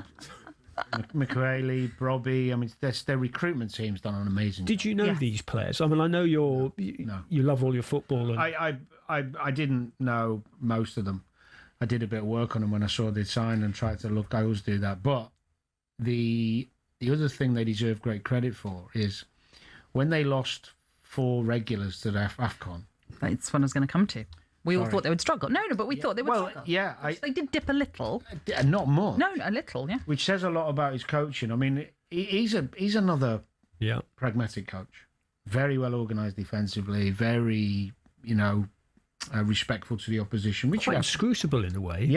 Yeah, I agree. And I think he conducts himself really well. There's no dramatic histrionics and amateur dramatics, if you like. There's something about him that's likeable. The fans have taken to him. It's hard though, isn't it? Because he's got this expectation because of how wonderfully well he's done. And I remember when I was at Charlton, and there was a bit of disgruntlement at one point. I was there 18 months, and generally it went well, but we had a few bad results at one point. Started this, you know, the Charlton fans were talking about the style of football. You know, because we like to go long into Bartlett sometimes before Benty came. We relied on set plays a lot. We worked on them hard. You know, Charlton fans moaning about the style of football. It's like, come on. And at Sunderland, I think, and even Bournemouth, and maybe even Brentford next year, you know, you're going to get this expectation because now they've set this ridiculously high bar. Maybe not Sunderland fans. I might be doing them an injustice because they've only been back up a year. Now they're in Europe. I think they'll forgive them a few bad results or bad games. But he for me, is the manager of the year. Save that. Because we're going to talk about that, even though you've just given it away. And I keep calling him Reggie. Yeah, it's not. Just feels better. Okay, well, can you call him that? And maybe you've got that relationship with him. Regis? Regis? I think it's like Regis Lebris is actually how you should say Lebris, it. Yes, okay. Yes, should be sounded. Yeah, Brie is a cheese, isn't it? Yeah, and it's spelled differently. I like cheese, though. You know I like dairy. You're just a cheesy guy. I'm a dairy guy. For goodness sake. You love cheese? Yes, but I try and avoid... Can we get off You know what I love the most? Cheese on toast. Who doesn't like... I mean, now you've got me involved in this. I love a cheese... Cheese toasty? No, cheese on toast. Yeah, no, don't put another one on top. Well, but it's a similar sort of thing. It's similar, but if you just have the cheese on the toast. Can we rewind to about 8:15 when you were talking about how stellar your nutrition was at Liverpool and how you completely changed? And actually, you were driven by cheese toasties. No, then I was on one. I was eating really well, but now the times have changed. Come on. What cheese are you talking about, by the way? All I need to be fit for is walking around the golf course. What cheese and toast are we talking about? Like cheddar? Yeah, whichever you like. Could be Lancashire, could be whatever you want. Wensleydale. It's got to be English. If you chop, if you chop it in nice big fat. Not a bit of feta. Love a bit of feta. But if you chop it into big doorsteps, put it on your toast under the grill. And if you want a bit of onion, maybe, or Worcester. I'm not a Worcester sauce fan, but you might be partial. I just. She's a journalist. She never reveals her sources. Hey! Can we go back to the football? We do need to take a break. We do need to take a break. But another one quickly to mention, of course, is Brighton, because we haven't mentioned Brighton. They finished 8th by virtue of a better goal difference, and obviously after their loss even to Manchester United, they finished in the Conference League. Fabian Hertzler himself deserves a lot of plaudits, because earlier in the season, some Brighton fans were not having him. They wanted him out, and yet they've now got European football. Well, he's recovered well, and the hierarchy trusted him to do so. I think Paul Barber was on the show I did last week or the week before, and he was saying we supported him. We've got a bigger picture. We didn't mind about the bad run. We knew there was some mitigating circumstances, whatever. They follow the data, don't they? Yeah, but I think he was struggling for a while. They were really poor. I did a couple of their games. I went to a couple of their games, and they were struggling. The fans were angry. They booed him at the end of one game I was at, and they couldn't get a win. And their confidence was done, but they just kept persevering. Maybe they got 1 or 2 players back. I can't remember who was out, but they got some good players. And the money they've spent, they should be up there. They should, you can't... I know they've sold a lot, but they keep bringing them in. But they're very clever, because you have someone like Welbeck working with someone like Hinchelwood. So you've got a 33, 34-year-old almost mentoring a 21, 22-year-old homegrown. So financially, it's so clever what they've done there. It's unbelievable what they've done. Yeah, and a great season all round, as we say, then, for Brighton, for Sunderland and for Bournemouth too. You're listening. We're going to talk about our manager of the season. The big cheese. The big cheese, indeed. That's coming up next on Kickoff here on talkSPORT with Ladbrokes. It's 18 and over, gambleaware.org.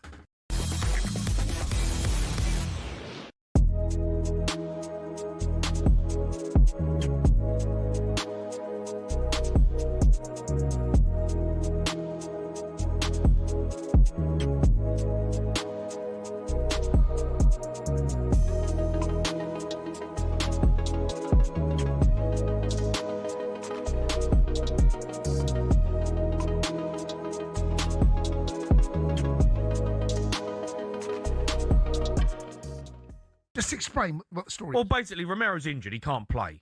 Now, Spurs obviously played the biggest game of the season on Sunday. River Plate are playing against his former team on the last day of the season as well. Both teams can win the league, all right? His former club, that one that he grew up with. I don't know I can't remember the name. Anyway, they kick off at 7 on Sunday. He's gone to Argentina to watch the game instead of Spurs against Everton. Now that for me, the club captain not there on the final day of the season. If that doesn't sum up Spurs right there, that is an absolute joke. Now, there might be an argument to say he's injured, he's gone out to Argentina to get treatment because of the World Cup. I don't care. No, I'm the same. The club captain has to be at the final game of the season. Why is the club captain not at the final day of the season? He's going to watch River Plate. That is outrageous. Outrageous. Yeah. That is a sackable offence. Yeah, and whoever's allowed that to happen, whether it's come from the top or Roberto De Zerbi, they should be ashamed of themselves. It sums up Tottenham in every aspect that is allowed to happen. Like, if he don't want to be there, fine. No, he won't want to be there. No, it's not fine. No, it's not fine. That's not fine. But no, I get that. But in terms of he don't want to be at the club, he wants out, right? Get that. But his teammates will want Romero around the dressing room. His teammates, the people that he's played around, the people that he's played alongside. You know, he's been in the trenches with. And he's decided to go and watch River Plate on the last day of the season. It's disgusting. No, it's a joke. I am absolutely. When Ryan told me this, I looked at him and had to gaze in his eyes and said, "What are you talking about?" I'm thinking, what game is that day? Can he get back from Argentina? Why is he doing that anyway? No, he's going to miss one. Yeah, they kick off 7:30 on Sunday. That is. It's outrageous, mate. It's outrageous. Maybe he knows what's happening. Maybe he knows you're going to play in Championship football, and he's thinking, do you know what? Right, I know where we're going. I'd rather go and watch a decent. That's not the point. That's not the point. And Spurs. That's not the point. You can't get away with that. You're a club captain. Club captain is not there on the final day of the season. That is. It's disgusting. It is so bad. So bad.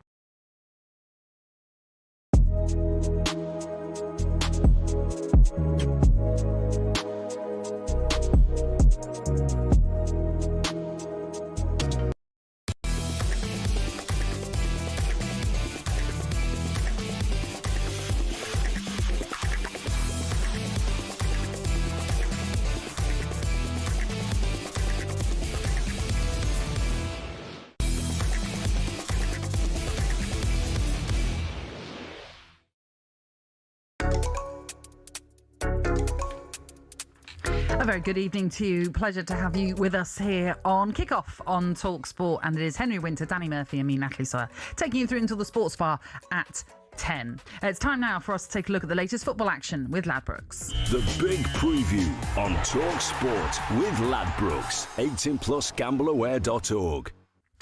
OK, it's time for us to pick our manager of the season. And I know, Danny, you've already given it away, but give us a bit, and we've already discussed what a great season they have had, but give us a bit more context as to why you're picking Reggie, as you like to call him. I just think to overcome the challenge of the Premier League with a promoted side in the way they have is so rare, and especially as Sunderland, out of the three teams that came up with the ones that I and many others thought would barely muster a challenge. And to do it in a way where they've integrated so many new players, which is really difficult to do, and still maintain enough momentum and consistency to get into a European place. It's not just staying in the league, it's getting a European place. You know, they beating Chelsea on the last. I think they took 6 points off Chelsea, but this is like unheard of. I mean, I don't know if it's been done. Maybe it has. I think a team's come up. Ipswich did it in the early 2000s. Yeah, and well, that tells you, so what, 25 years ago, whatever, 24 years ago.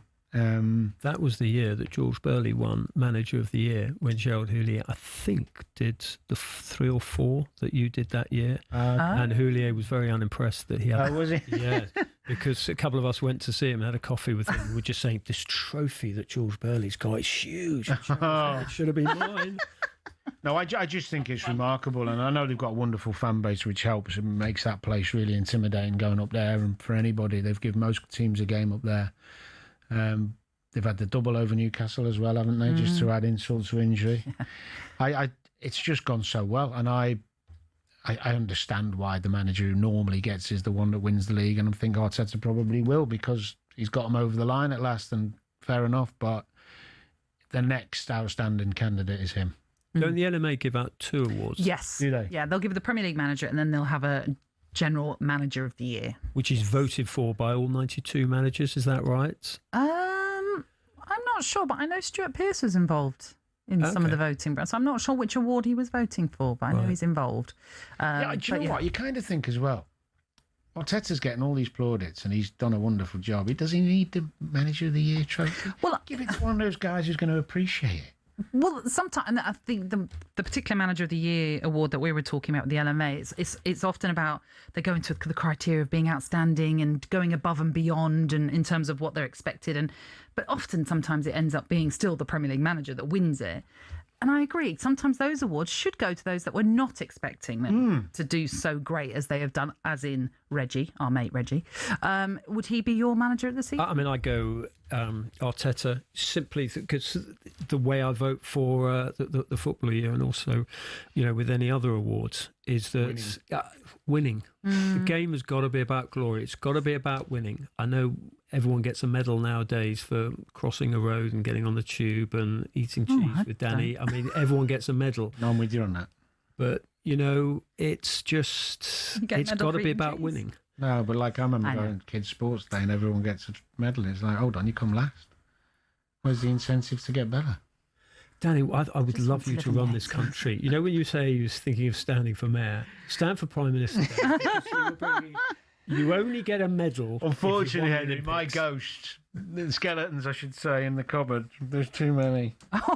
That's a show from. That's a late night show, I reckon. Oh, that's a yeah. Okay, so you're Arteta, and I understand that as well. But there's a part of me that thinks they probably will win Premier League Manager of the Year because he's won the Premier League and it's been so long since they've done so. But there's also a part of me that thinks, but that kind of was expected. Was it? Well, because he's been challenging for so long. So therefore, it's kind of not that big a shock. No, that he's won. Don't get me wrong, it's brilliant. I know Arsenal fans now are probably shouting and listening and saying, "Come on, we haven't won it for 22 years," but they've been so close. 4th biggest wage bill. I mean, you know, he's defying a lot of things by taking on the Manchester City juggernaut.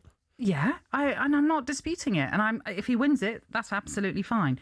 But I still think he's expected to challenge for trophies. Therefore, it's not unexpected that he's won something. Yeah, are we on the same table at the LMA dinner? Because I have. But I'm going to be heavily biased. Of course I am. I do think Keith Andrews deserves a huge nod in his direction because he upset the odds. When you consider him taking over, this was his first managerial job. Oh, he's done brilliantly. Yeah. So what he has done, to have lost a lot of his coaching staff, obviously, because they went with Thomas Frank, lost so many of our key players, like Bournemouth had done, as we know, and it's just had to learn on the job. And finished outside the European places on goal difference. Oh, he's done. And was one of those managers that was expected to be first sacked. Yeah. And asked to be relegated. I think he deserves so much plaudits. He's getting them, and he deserves so many plaudits. Well, he is. But I also think that from a Brentford perspective, and forgive me for just mentioning it, there's also a lot of us feeling slightly deflated with how the season ended for us, which is ridiculous considering no one even gave us a chance of being in the fight for Europe.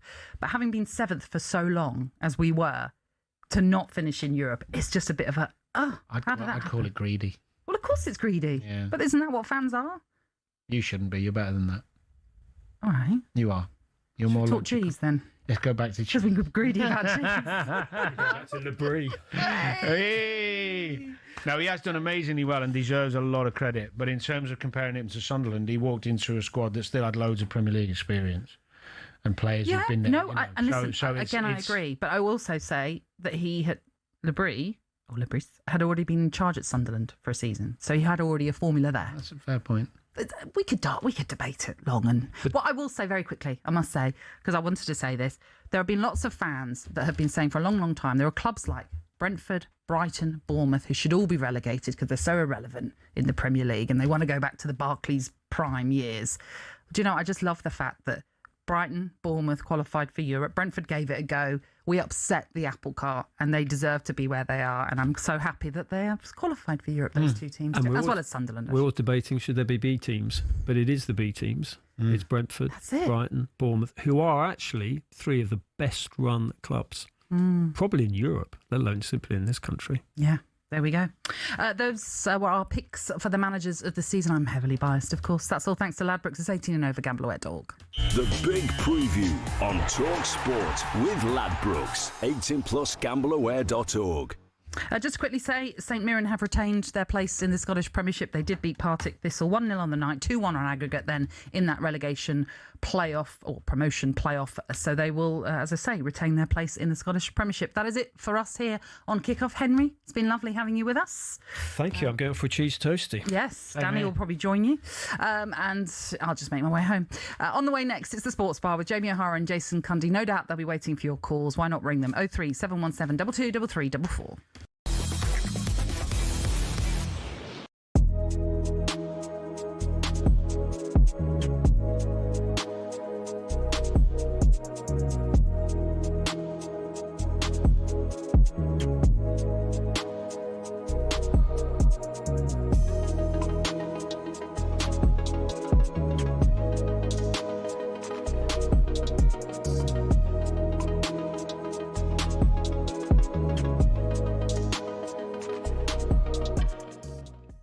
When you're sitting with your squad and you're looking to pick a squad of 26, you say, how many defenders do we need? I would normally go with 8. There's 9, isn't there? In this There's 9. And I wonder whether, mentioned earlier, question marks on Stone's fitness, James's fitness, and maybe Livramento's. 3 players has put an extra defender in his mind to cover that, which I think has been at the cost of Cole Palmer at the front end of the team looking at this. Well, let's be ultimately clear. When you go through the squad, Livramento's played 164 minutes in the Premier League since the last international break. James has played 83 minutes of the Cup final, but not played against Spurs. He played 27 minutes off the bench against Liverpool at Anfield the week before. Stones, since the 2nd of December, has featured 4 times for Manchester City, totalling just 253 minutes of action. And Jed Spence, I mean, look, he played 70 minutes against Uruguay in the friendly on the Friday night of the last international break, but he's only started once under Roberto De Zerbi. So it's not as if everybody